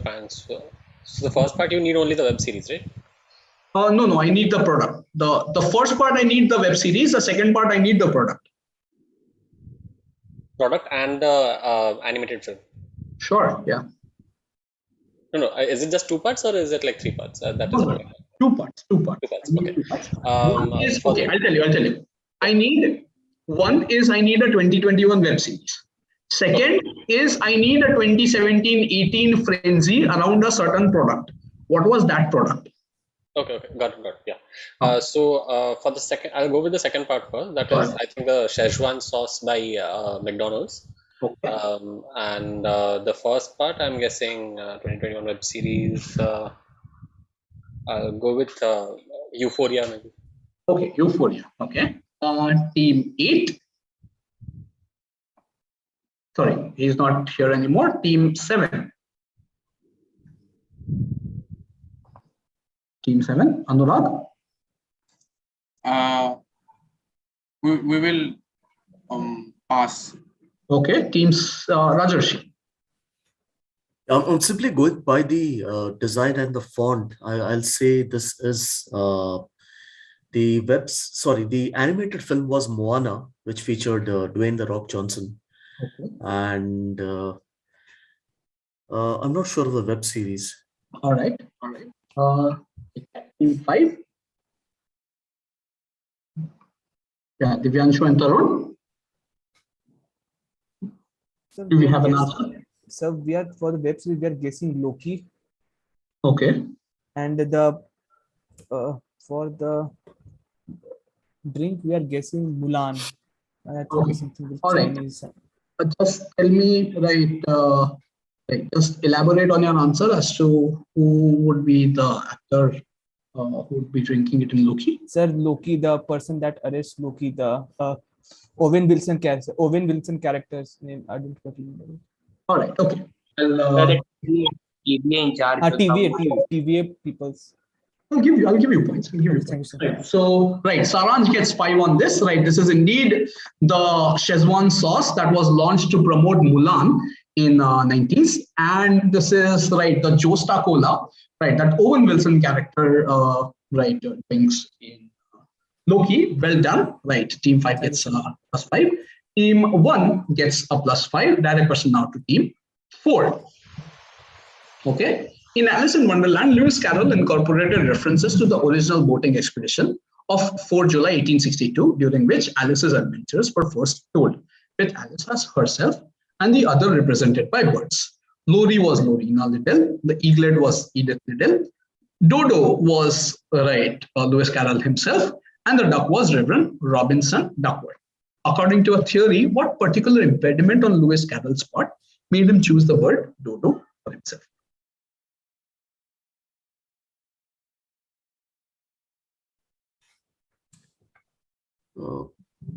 Bounce, team 6 can bounce. Sure, yes. Yeah. Bounce closing in 5, 4. 1 moment. Sir, excuse me, the question is direct for? This is direct for Team 4.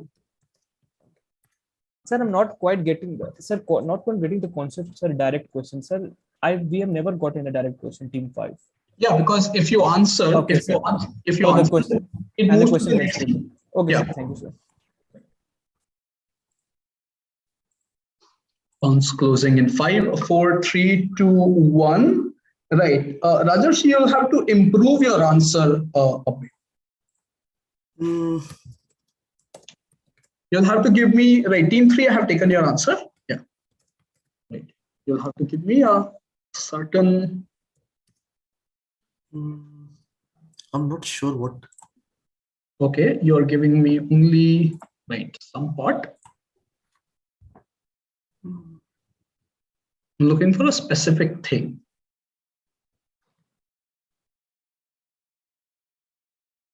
Okay, yes, team 3 pounds has now closed.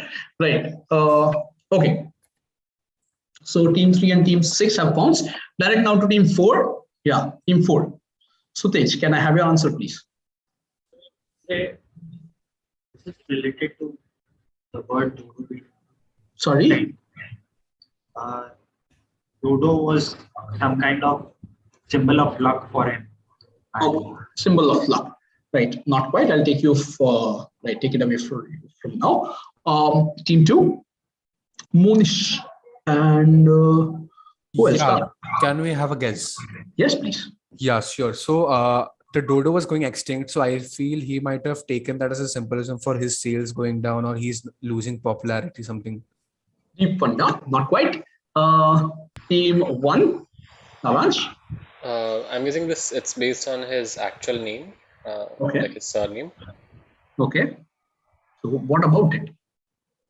I think like his last name was like Dodson, right? Like so maybe like Dodo for that. Maybe, Okay. like that's how he said it or something like that. All right. Can't give it to you on that. Team 8 is gone. Team 7. Because stammer means both the Dodo and Lewis Carroll had a stammering problem, something like Dodo that. also had a stammering problem. Yeah, something like that. Like the bird would have a stammer? I know my teammate is telling me like in the book the character Dodo means the bird Dodo had a stammering problem. The bird had a stammering problem. Okay. Yeah, something like that. All right. Can give it to you on that. Team 6, you bounced. Yes. Team 5. This is direct to you now. Sir, I'm guessing from the last answer, like he said she had a stammering problem. So I would say like Dodo wouldn't have a stammer, but maybe like he would talk nonsense and something like that. So maybe she described herself on that word, something like that. I'm guessing. And give it to you. Yeah. Team 4. Yeah, so they be a little louder, no? Was the direct one. Acha, it was your direct. Okay. Okay. Right. Team 3 gave me the exact answer. Right. Please explain it to me, team 3. So what happened was, official novel, the Dodo, the duck, used to introduce himself as something called a Dodo Dodson. And Lewis Carroll had, I'm guessing, a lifelong stammering problem, which he eventually came to live with. So that was the impediment that he took it upon himself to play the role. So right. So what happened was right. His full name was Charles Ludwig Dodson. So when he would say Dodson, he would end up saying Do Dodson. Right. So right. Ergo, right. He found Dodo to be the most appropriate. Right. I could not give you points for that. Right. Team 7. Right. Because we clarified as to what the whole funda was. Right. I can give you right points on that. Right. So this is team 3. Is the only team that gets full points on this, right? Team 7 gets 3 on this, right? For getting in the ballpark, right? No points to anybody else, right? Wait a second. Kushan, I said that he said his last name as like Dodo or something like that. I mean like I did not mention stammer, but I did. Yeah, but like say that he said his name like that. That is true, but yeah, the key part that we were looking for was stammer. Right? So unfortunately, in fact, even I gave the same answer, Saransh. His full name and Dodo he was known as or whatever. And right, and he did it on pounds, so unfortunately he'll get a neg for that. Right. So yeah. Yes. Okay. So that's 18. Right. Team 6 gets a -5. Team 3 gets a +10. Right. Team 7 gets a +3 on this. Right. Nobody else gets any other points. Okay, yeah. So this video game was developed and published by Virgin Games for Mega Drive / Genesis and Super Nintendo Entertainment System. This came at a time when multiple brand mascots were having their own games such as Cheetos and Noid of Domino's. Simply identify what brand's logo element has been transformed into a video game. Yeah, team 7 is gone. Okay.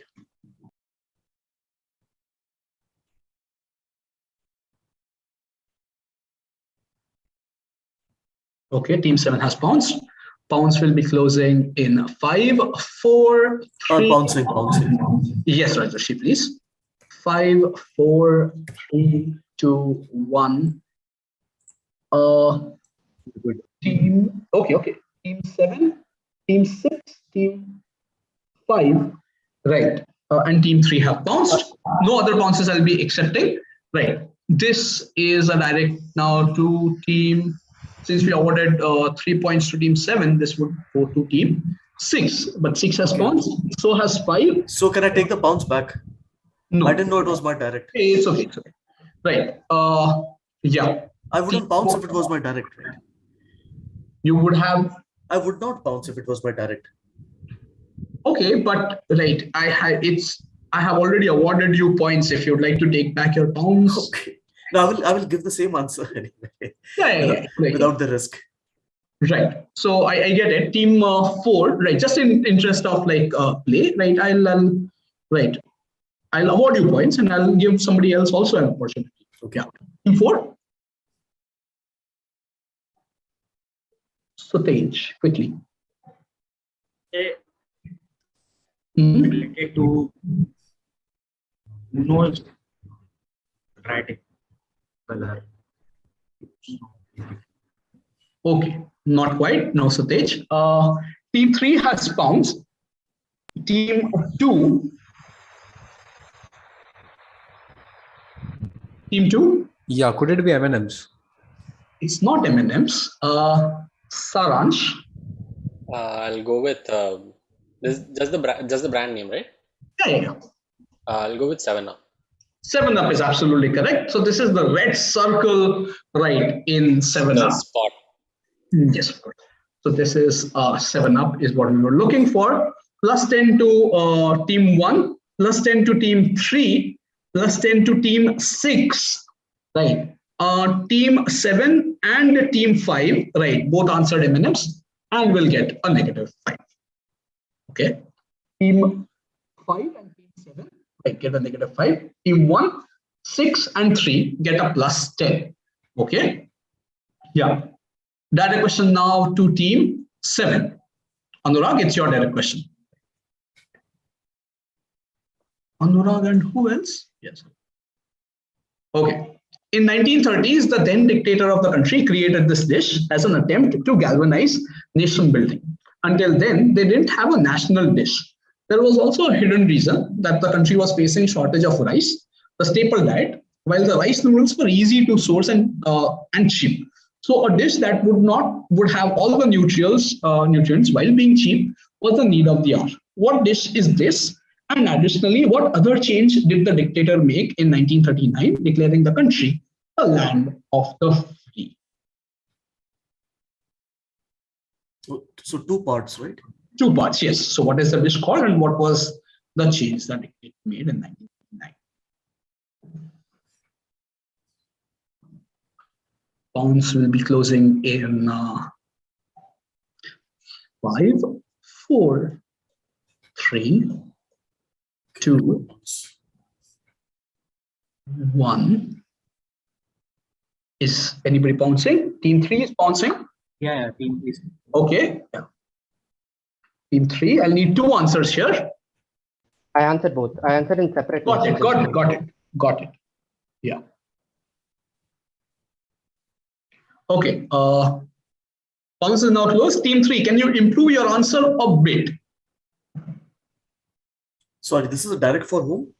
This is a direct to team. I'll type it out. Is it team 7? 7's direct? Team 7. Team 7. Okay.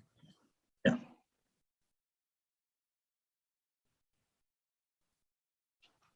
I need a very specific answer. I don't remember the person's name, but I did know that he did this to this, and I named the dish. Okay, yeah. I think that answers it. Okay. Okay. Yeah.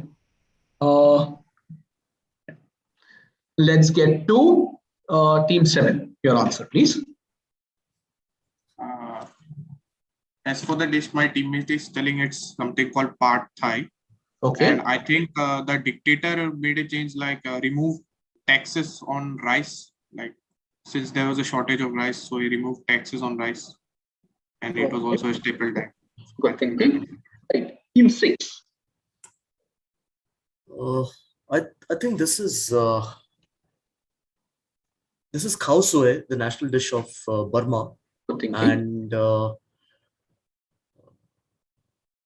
and what the dictator did is so they sometimes replace rice with noodles.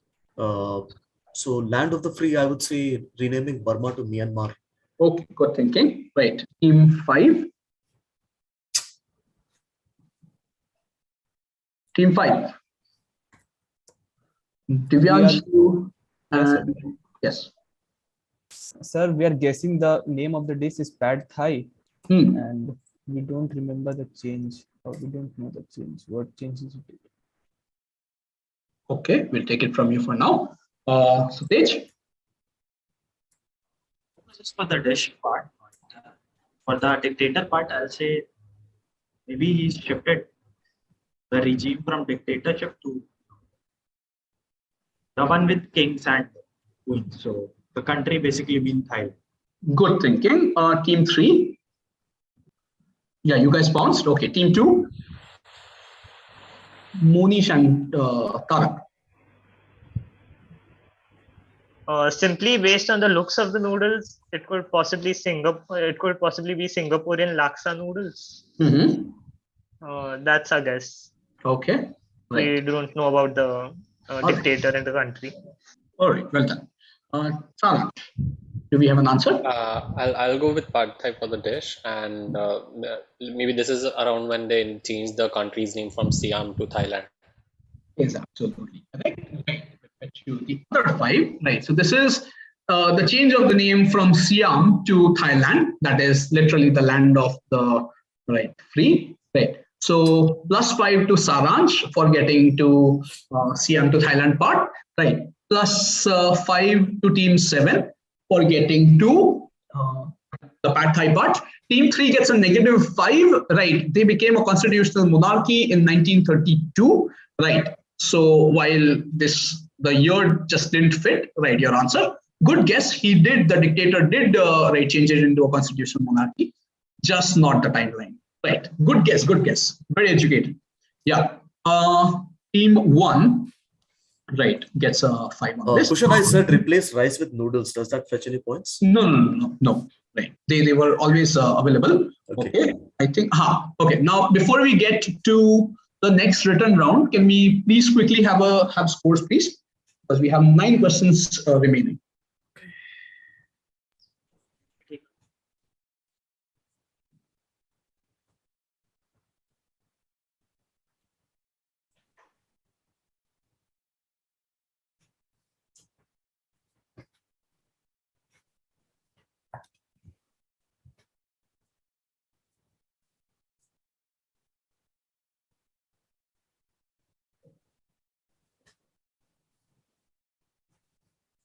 Yes, sir. I'm just calculating.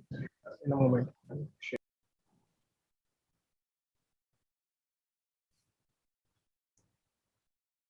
क्या हो रहा है? Yes, sir. I'm calculating. Okay.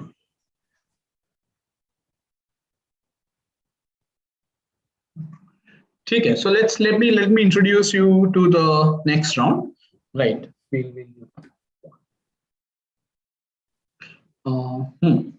So 4 questions. Right. So this is a decent shown tritium, which is the written round thematic.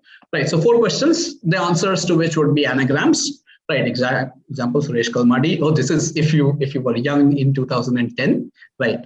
Yeah. Okay. Tom Morrow, so which is what it is. Right. Read another book. 5 points for each correct. 5 bonus if you give me all 4 of them correct. Okay. Yeah. So let's get the first question. Sir, please explain once again. We didn't quite catch it. Okay, so so anagrams, right? You know what anagrams are? Not quite, sir. Okay, so like God is anagram to dog. Okay, sir. right? So like the letters would remain the same. They just would interchange. ऐसे, ठीक है? Yes, sir. I have the source. Yes, please. So team 1 is at 107 points. Team 2 is at 15 points. Team 3 is at 65 points. Team 4 is at 20 points. Team 5 is at 33 points. Team 6 is at 52 points. Team 7 is at 28 points. And Team 8 is at 5. Okay, can you just give me like top 4 scores? Top 4 scores. Can you repeat the score for team 2? I could not hear. 15. 15, okay. Okay. Top 4 scores. Okay, sir. Team 1, 107 points. Okay. Team 3, 65 points. Okay. Team 6, 52 points. And Team 5, 33 points. 33 or 23? Yes, What? sir. Sir, 33. 33. Okay. Okay. Let's get to the questions now. On team 3 is 55 is what I had kept. Team 3 का score क्या है? Can we have right with you? Team 3 is 65. 65, sure. Okay. Yes, sir. 65. Yeah. Okay. Okay. Right. Let's get to. So the character from Pretty Little Liars, name is Miss Dark Bloom, a character in a controversial novel. Right.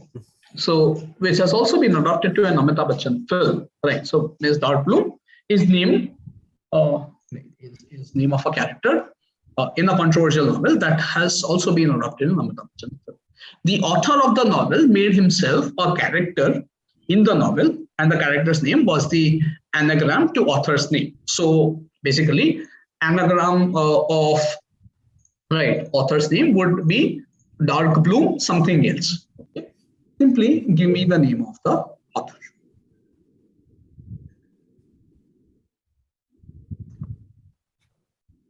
So that's one. Right. Try and work it out from controversial Amitabh Bachchan films. There are not many. Right. He plays it safe most of the times. Yeah. So that's one. Next up is 2. A hard, howling, tossing water scene. Strong tide was washing hero clean. How cold the weather stings as in anger. Oh, silent night shows war is danger. The cold water's washing on in rage. Red coats want to follow his hinting lead, etc. Each line is an anagram of the title of a painting, which has only 2 people who can lay claim to a certain nomenclatorial pattern with respects to name of capital cities. Right. So, what is the nomenclature? Give me the 2 capital cities. So first you have to try and work out as to what is this poem an anagram of. Okay. Second is once you figure out and you realize, okay, what is this painting? Then you will try and figure out as to, okay, who could be the 2 people in the painting, right? So this is a group painting and 2 people stand out because they are the only 2 people in the world, right, who can lay a claim to a certain nomenclature pattern with respect to names of national capital cities, okay, national capital cities, right? What is the nomenclature? Or give me the 2 capital cities.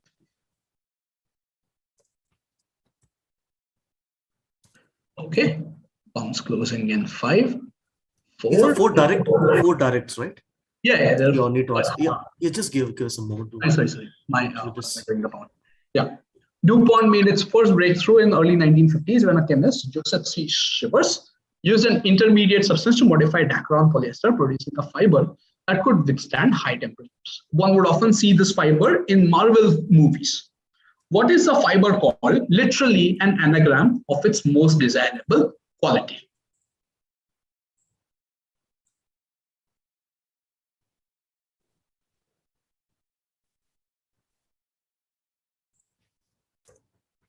So if the most desirable quality is soft, the answer would be, the fiber would be called Tox, okay, or Fost, I don't know. Yeah, so that's 3.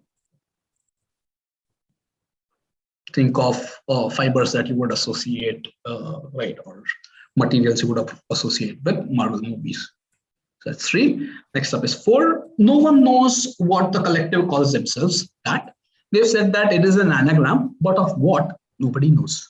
Some of the anagrams of the collective are adorning images, a roaming design, God is in the manager, diagnosing mayor, ordaining games, morning's aid age, insomnia dagger, groaning medias, mansion ride gag. What is this collective, or who is this collective? Would be a group of people.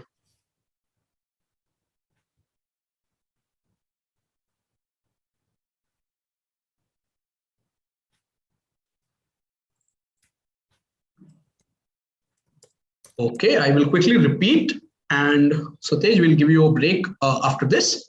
Right. So, firstly, right, think of who the author could be.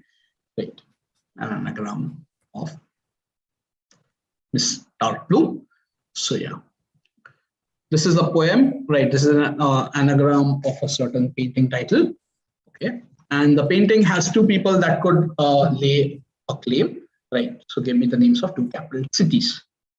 Right. DuPont made in Marvel films. Right. Okay. The name of the material is literally the anagram of its most desirable quality. And yes, finally, this. A collective, right, says that their name is an anagram to something. Right. What is an anagram to? Nobody knows. Right. Some options of the anagram names are thus. What is this collective? Collective is this. Right. So each of these names is an anagram of the collective? Yes, yes. Each of these names is right, an anagram of the collective. Right. One name. Okay. I would need you guys to submit your answers quickly. Can you go back to the poem, the question number 3, the poem? Yeah. Just give me 4 answers together, guys. Team 2. Yeah. If that is only one answer, that's fair.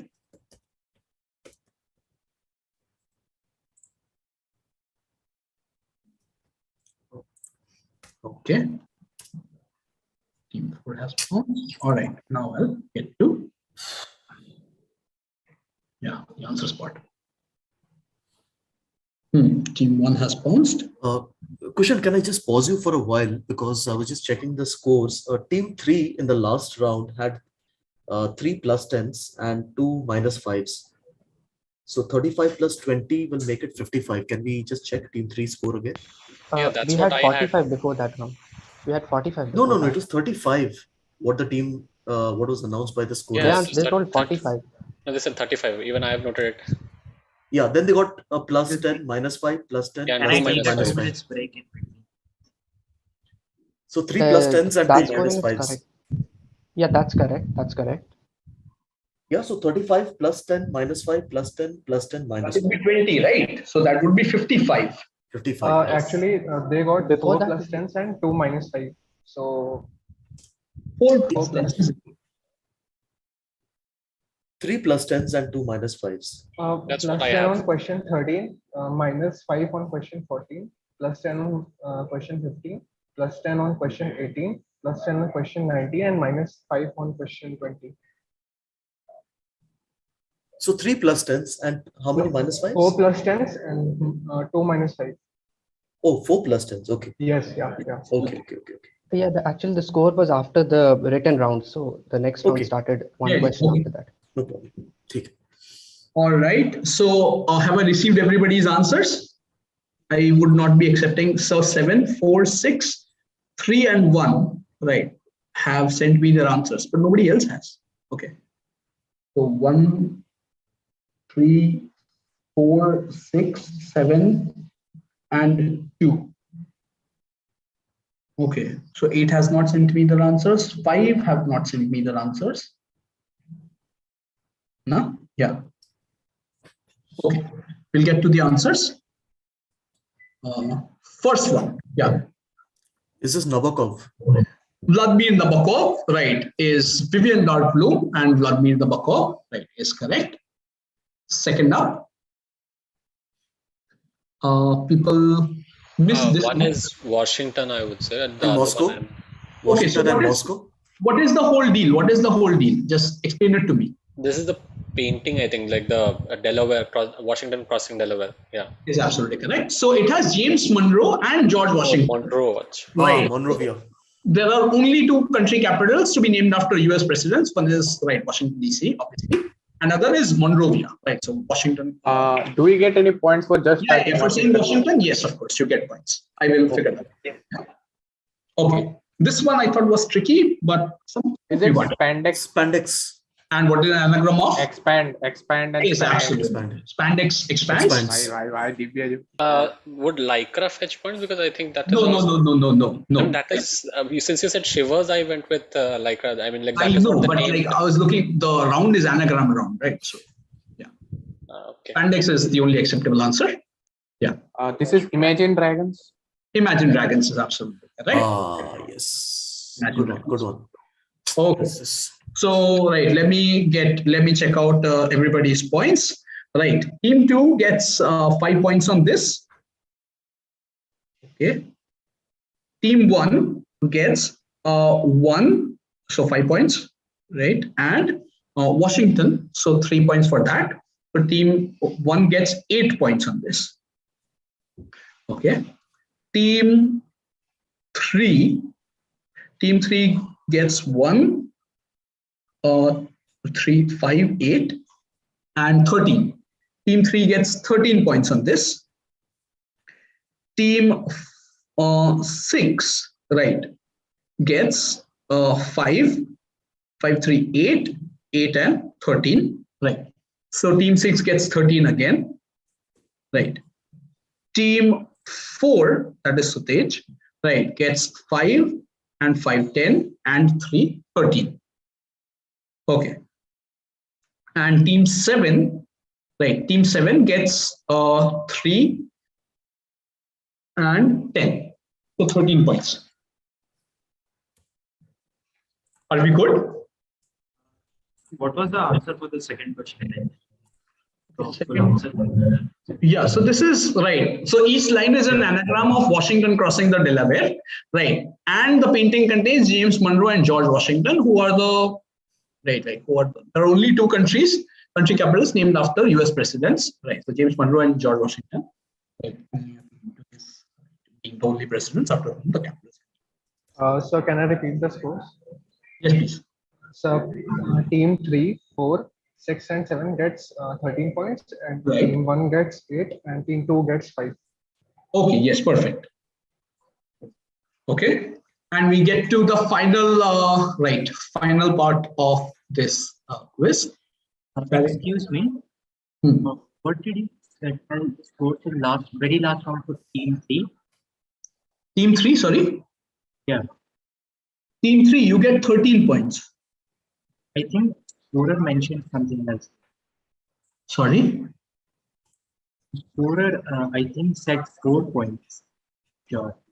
No, I said team 3, 4, 6 and 7 gets 13 points. Team 1 gets 8. And, yeah. Oh, sorry, that's fine.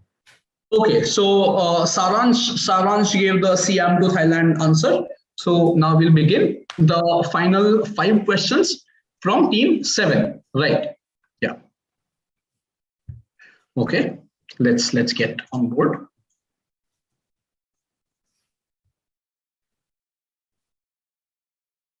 All right. Okay. So there's a screen grab from a recently released Indian film. It produces one of the most famous medieval imagery from Christian mythology. The whole film is peppered with allusions to the imagery and is building up to it. Example, when the hero first appears on the screen, the word is called Punyalayan, which literally translates to saint. The villain uses fire as means of revenge, which is a metaphor for a villain's form. In fact, the spear that you see in the screenshot is taken from the statue depicting the medieval imagery itself. 2 questions: which film is this? And what medieval imagery is being reproduced in this shot? Oh, there are 2 parts to it, sorry. 2 parts, yes. Whose direct is this? Rajesh, if you want to take back your pounds, I will take back. Consider that. if you don't want to give me the second part. Okay. Since you asked that, like, yeah, since it was not. Okay. This is direct to team 7. Pounds will close in 5, 4, 3, 2, I'll take 1. it back. Yes, considered. Pounds is now closed. Yeah, team 5 has also pounced. Yeah, pounds is now closed. I took pounds from team 5 only, right? Yeah, team 7, tell me your answer. The movie is Minali Murthy, the recent Netflix hit, and my teammate is saying the imagery is David and Goliath, the fight between David and Goliath. Good thinking, not quite. Rajarshi? Yeah, I'm trying to remember the inspiration. This is Minnal Murli, the Malayalam film. And I will say Saint George slaying the dragon. Is absolutely correct. Well done. Finally, saying Saint George slaying the dragon. Finally, I got my saints correct. Yeah, right. So this is Saint George slaying the dragon, right? Right. So because he uses fire, so villain is the dragon, etc. Right. And this is Minal Mulli. Is absolutely correct. Right. 5 points to Rajarshi, 5 points to team 7. Right, for getting Minal Mulli part correct. -5 to team 5. Right, because you only gave me 1 part. Okay. Yeah. So that's that. Right. Yeah. Ajitesh and my friend, right? Do we have the scores? Right. Are we on board? 5-5 and -5. Yes, sir. Yes. Okay, cool. Yeah. So next up, a direct question now to team 5, right? Divyanshu and Tarun. Yeah. Finally, we have a direct question for you. Yeah. Okay. In 1981, DC celebrated the 500th issue of Detective Comics. In the same issue, an author wrote this Batman comic called Once Upon a Time. All the text in the panel has straight up been lifted by work of another author who wrote it in 1969. Some excerpts from comic panels are as such. Suddenly a shot rang out, the maid screamed, a door slammed, suddenly a pirate ship appeared on the horizon. Where did the author take the text from? Okay, I have blanked out a key part, right? That is the opening lines, because that is the most most famous part.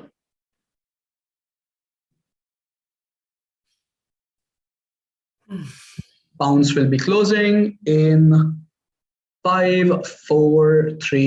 Team 7 has pounced. Team 7 has pounced. Okay, team 7 has pounced. I took your pounds. 5, 4, 3, 2, 1. Pounds is now closed. Team 5. Divyanshu and Tarun, I'll need your answer, please. Sir, is it Sherlock Holmes? Sherlock Holmes would be incorrect. I'll take it away from you. Sutej. Oops, sorry. Sutej.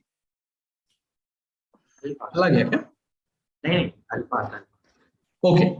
Team 3, Satyam and Aditya.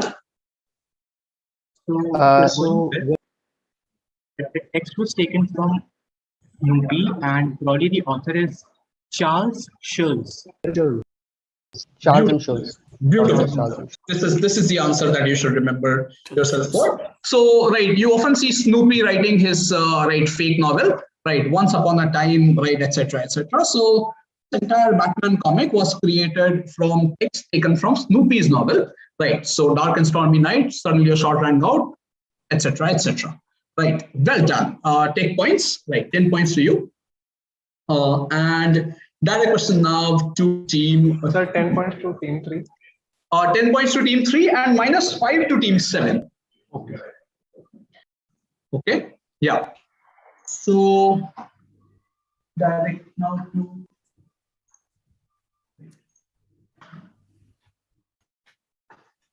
Okay. So sorry. Yeah. Yes, direct now to team 2. Yeah.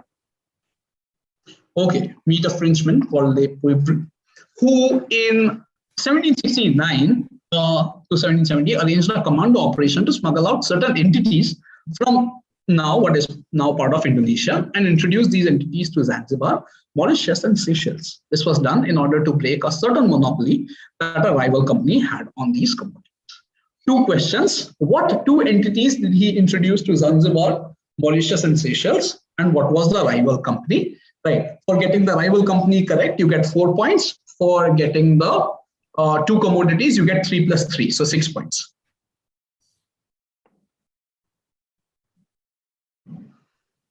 Okay. Pounds will be closing in 5, 4, 3, 2, 1. Okay, team 5 has bounced. I need a much specific answer. Right. Team 3 also has bounced. Right.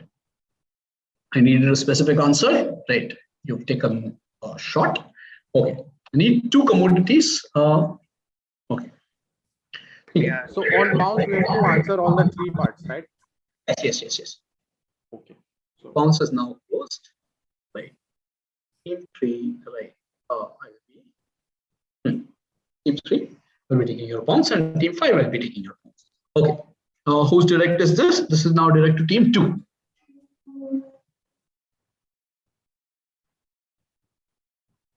Monish and Tarak. Yeah, boys, quickly.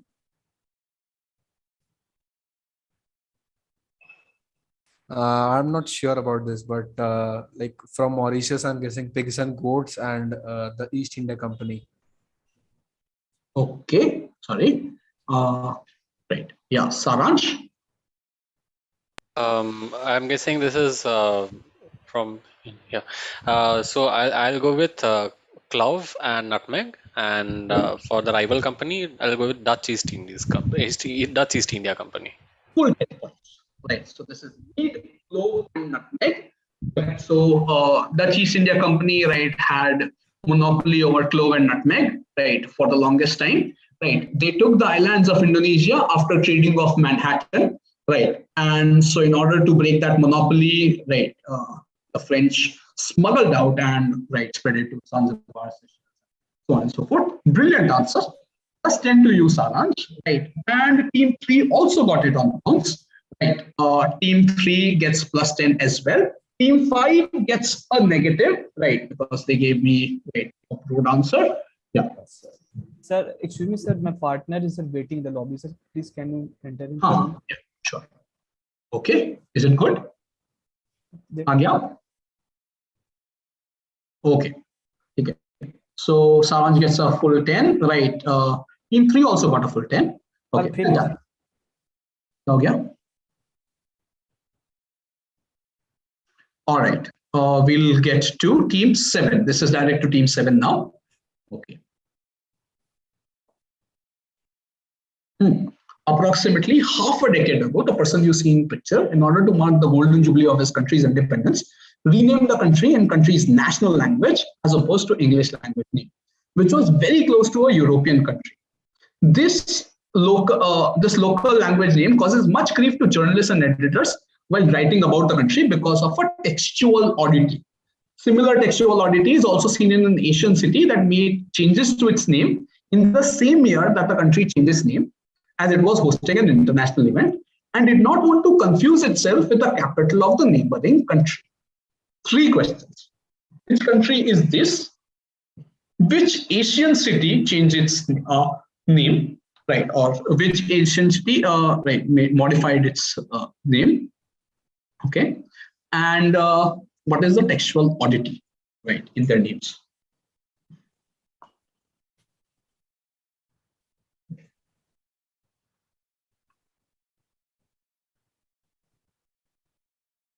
Pounds will be closing in. So textual oddity will get you 4 points. Getting the 2 things will get you 3 and 3. Pounds closing in 5, 4, 3, 2, 1. Pounds is now closed. Yes, this is direct to team 7, Anurag, right? And my other friend who I can't see from team 7. Yeah, tell me.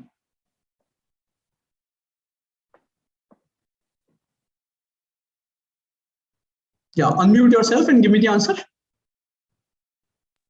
We think we'll pass. Okay, Rajesh.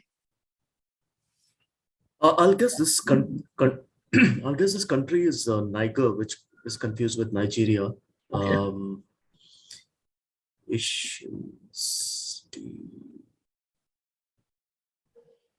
Asian city. Sorry, I have no guess. No worries. Team 5. So for the Asian city, we're guessing Singapore. Okay. All right. No other guesses? All right. No, Take it no from other you. guesses, sir. Sutej, can we have your answer, please?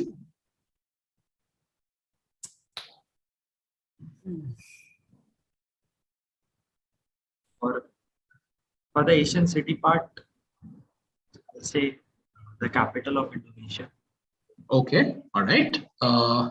Team 3, Aditya and Satyam. So the country is Swaziland. It was changed to Iswati.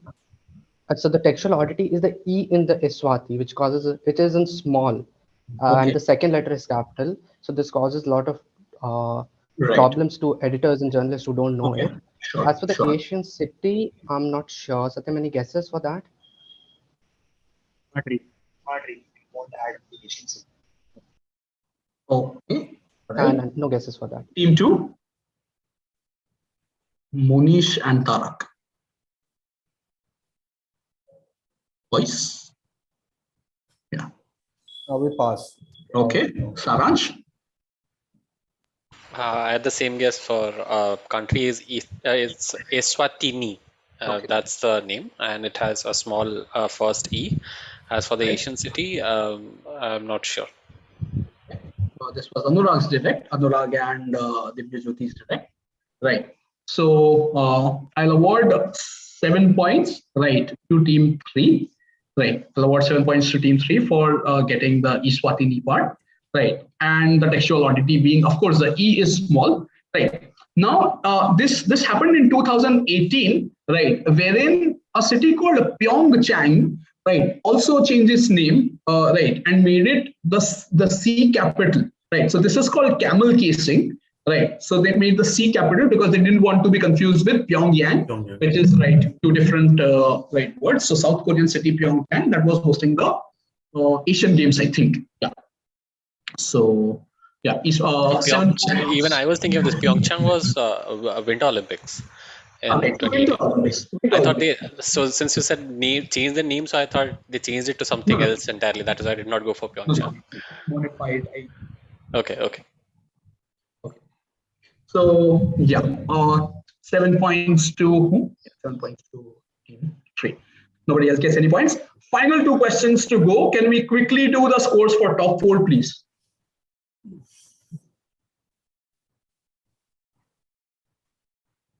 Right. Swapnanil and Ajitesh. Yes, sir, I'm calculating.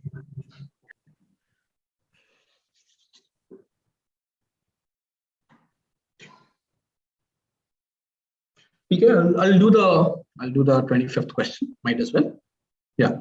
This now is a direct to team 2. Right. Tarak and Munish, to you guys. Okay. Answer clear. So a certain addition to a musical piece was composed in 2000, approximately 80 years after the original piece was composed, and 70 years after the addition became necessity to make the piece complete. When the original piece was composed, it was complete, right? But a few years later, in the light of then recent breakthroughs, it was important that the addition to be made to make the piece complete, right? A few years later, the breakthrough, right? This is whatever, 70, 80 years ago, right? The composer passed away.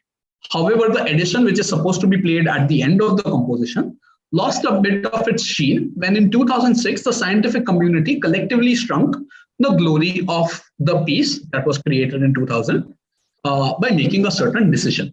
What piece is this a part of, which originally begins with allusions to God of War and is seen as an allegory to the horrors of World War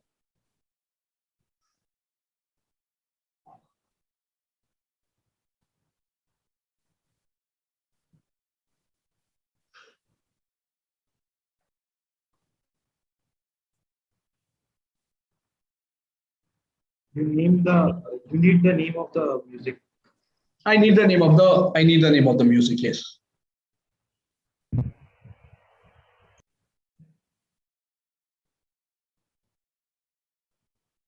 Okay, bounce would be closing in 5, 4, 3, 2, and 1. Bounce is now closed. Yes, team 3 has bounced. Interesting. Okay. Yes, Tawak and Munish, take it away.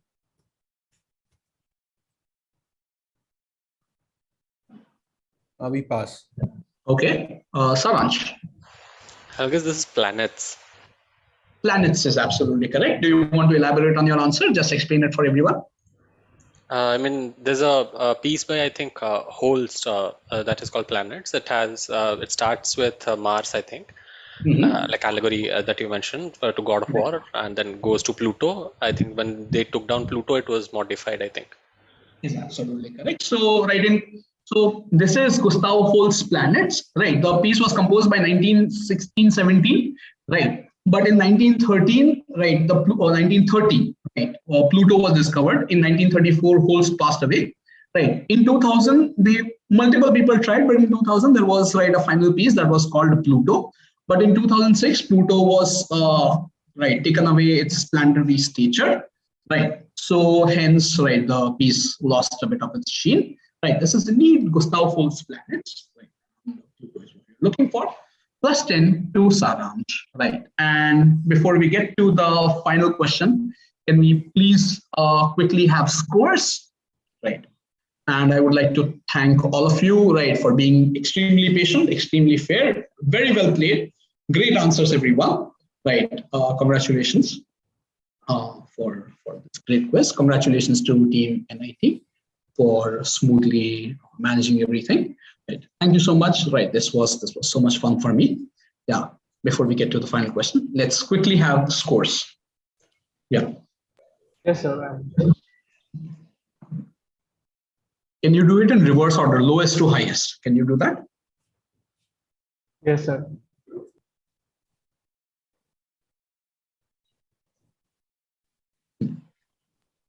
So team 2 is at 20 points. Okay. Team 5 is at 23 points. Okay. Team 4 is at 33 points.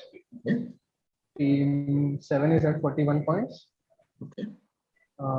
Team 6 is at 70 points. Team 3 is at 105 points. And team 1 is at 135 points. 135. All right. So team 1 is at 135. Yes, sir. Team 3 is at 105. 105. And team 6 is at 70 points. Okay, so this is 1, 2, 3, right? This is what we've established. Yes. Or is there a team in between? No, sir. Okay, cool. These are the top teams. Right. So, the next question will not change anything per se, right? But it's a fun question, right? That I would like you to see. Let's get to the final question. Okay. So the Arabian mile equals to 1.8 to 2 kilometers long. This was the unit used by Ptolemy to make certain calculations, and he arrived at an incorrect number, which made him estimate that the world was 30% smaller than it actually was. Henricus Martellus was using Ptolemy's definition of miles while doing his seminal work, and the world by then had adopted to the Italian definition of mile, which is precisely 1.852 kilometers. Now, this led to the calculation error, and what world-changing miscalculation was a result of this indiscrepancy between the definition of what a mile was. So whose direct is this? This is a direct to whomst, right? To team 7. Right. Saransh gave the last one, right? Yeah.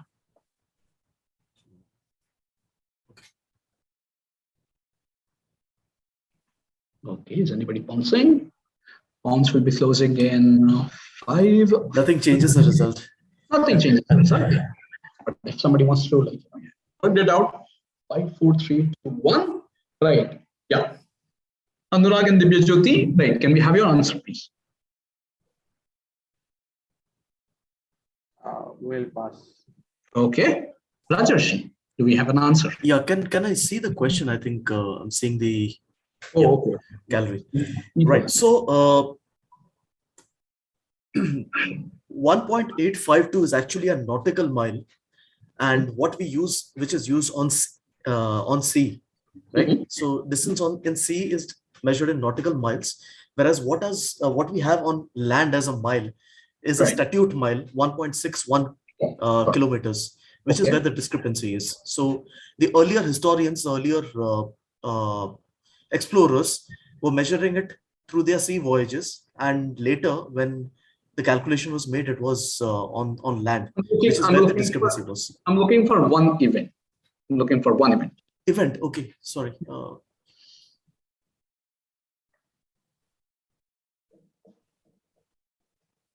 Single mistake. Sorry, is there a timeline? I'm sorry, I could not see a timeline.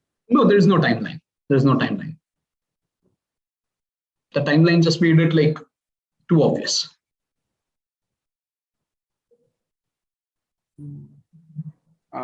Since this doesn't change anything, can we have another guess? Yeah, One more. Let me take a few seconds more. Yeah, sure. After you. If the other team. Anurag, what's your answer, please? Okay, I'll bounce. Hi, I mean, just for brownie points. Yeah. Sure. No, I'll pass this. I don't have. Okay, team 5. So we're guessing due to the miscalculations, Columbus discovered America, something like that. Okay, right. That will fetch you points. So this is the miscalculation, right? That Columbus, right, took a detour to America, right, and lost his way, right? Team 7, right? Yes, you did get the brownie points. And with that, we come to the end of this splendid quiz, right? Thank you so much. I had a great time doing this, right? Can we have the final score?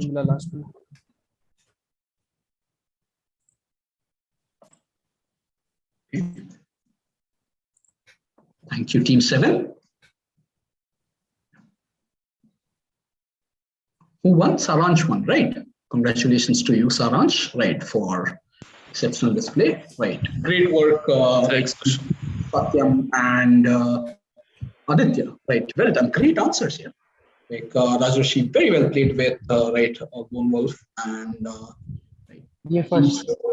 Team 7, Team 5, Team 2, Team 4, right? Great guesses, some stellar answers. Yeah, congratulations. I hope to see you again. Right, I had a great time doing this. Thank you. Yeah, so great question.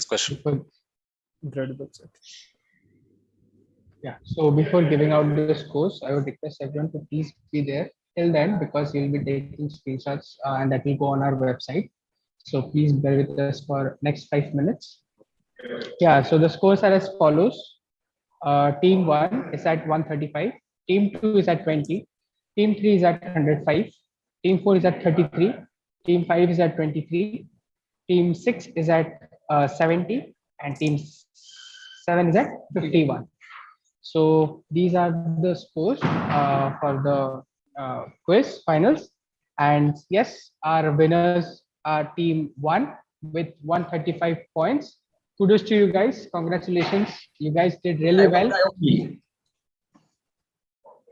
Excuse me. I think you missed a -5 on our second last question. Yeah, the second last one, I think they went for. Okay, that's what first. Yeah, you -13, right? But there was no change, so I didn't mention. Right? Exactly. Yeah, but we'll get around 100. Looks good. Cool. The second runners-up position goes to Team 3. Congratulations to you guys as well. Well done. I forget. VIT Vellore, is it? Yes, we are from VIT Vellore. Yeah, nice. And and the third, like the second runners-up are Team 6 with 70 points. Congratulations to you guys as well. And we appreciate participation from every one of you who has given us your valuable time. And that's the end of our 3 weeks of quiz carnival here at Inquisitive NIT Rourkela. What started with Minquire in our Geo Mining Fest Minare. Then we had a our gaming quiz in our esports fest Vriddhi, that is called World of Quizcraft.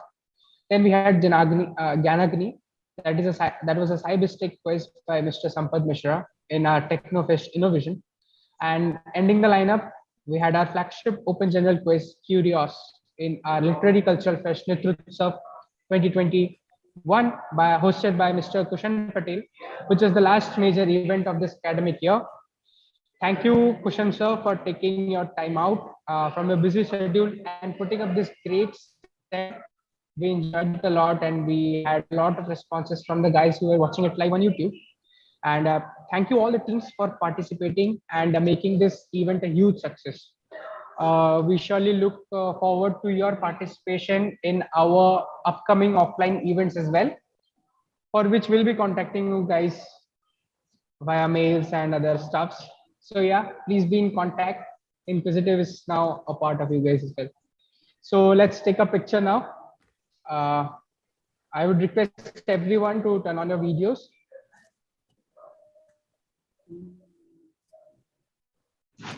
Everyone to turn on your videos. Also, I'd like to thank Team Inquisitive for organizing such a grand carnival of quizzes. All of the quizzes, especially this one, was very good, very informative. Got to know a lot. Could participate with many people, many different kind of people, and it was a great experience overall. Yeah. Like what it is with the corporate, and yeah, like exposure of how to do competitive quizzing and all. So wonderful. So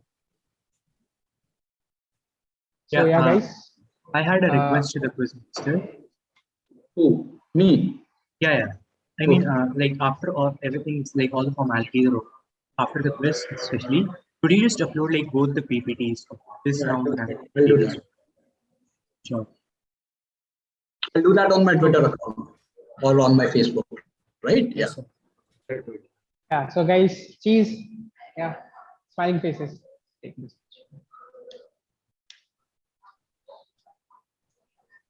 Wonderful.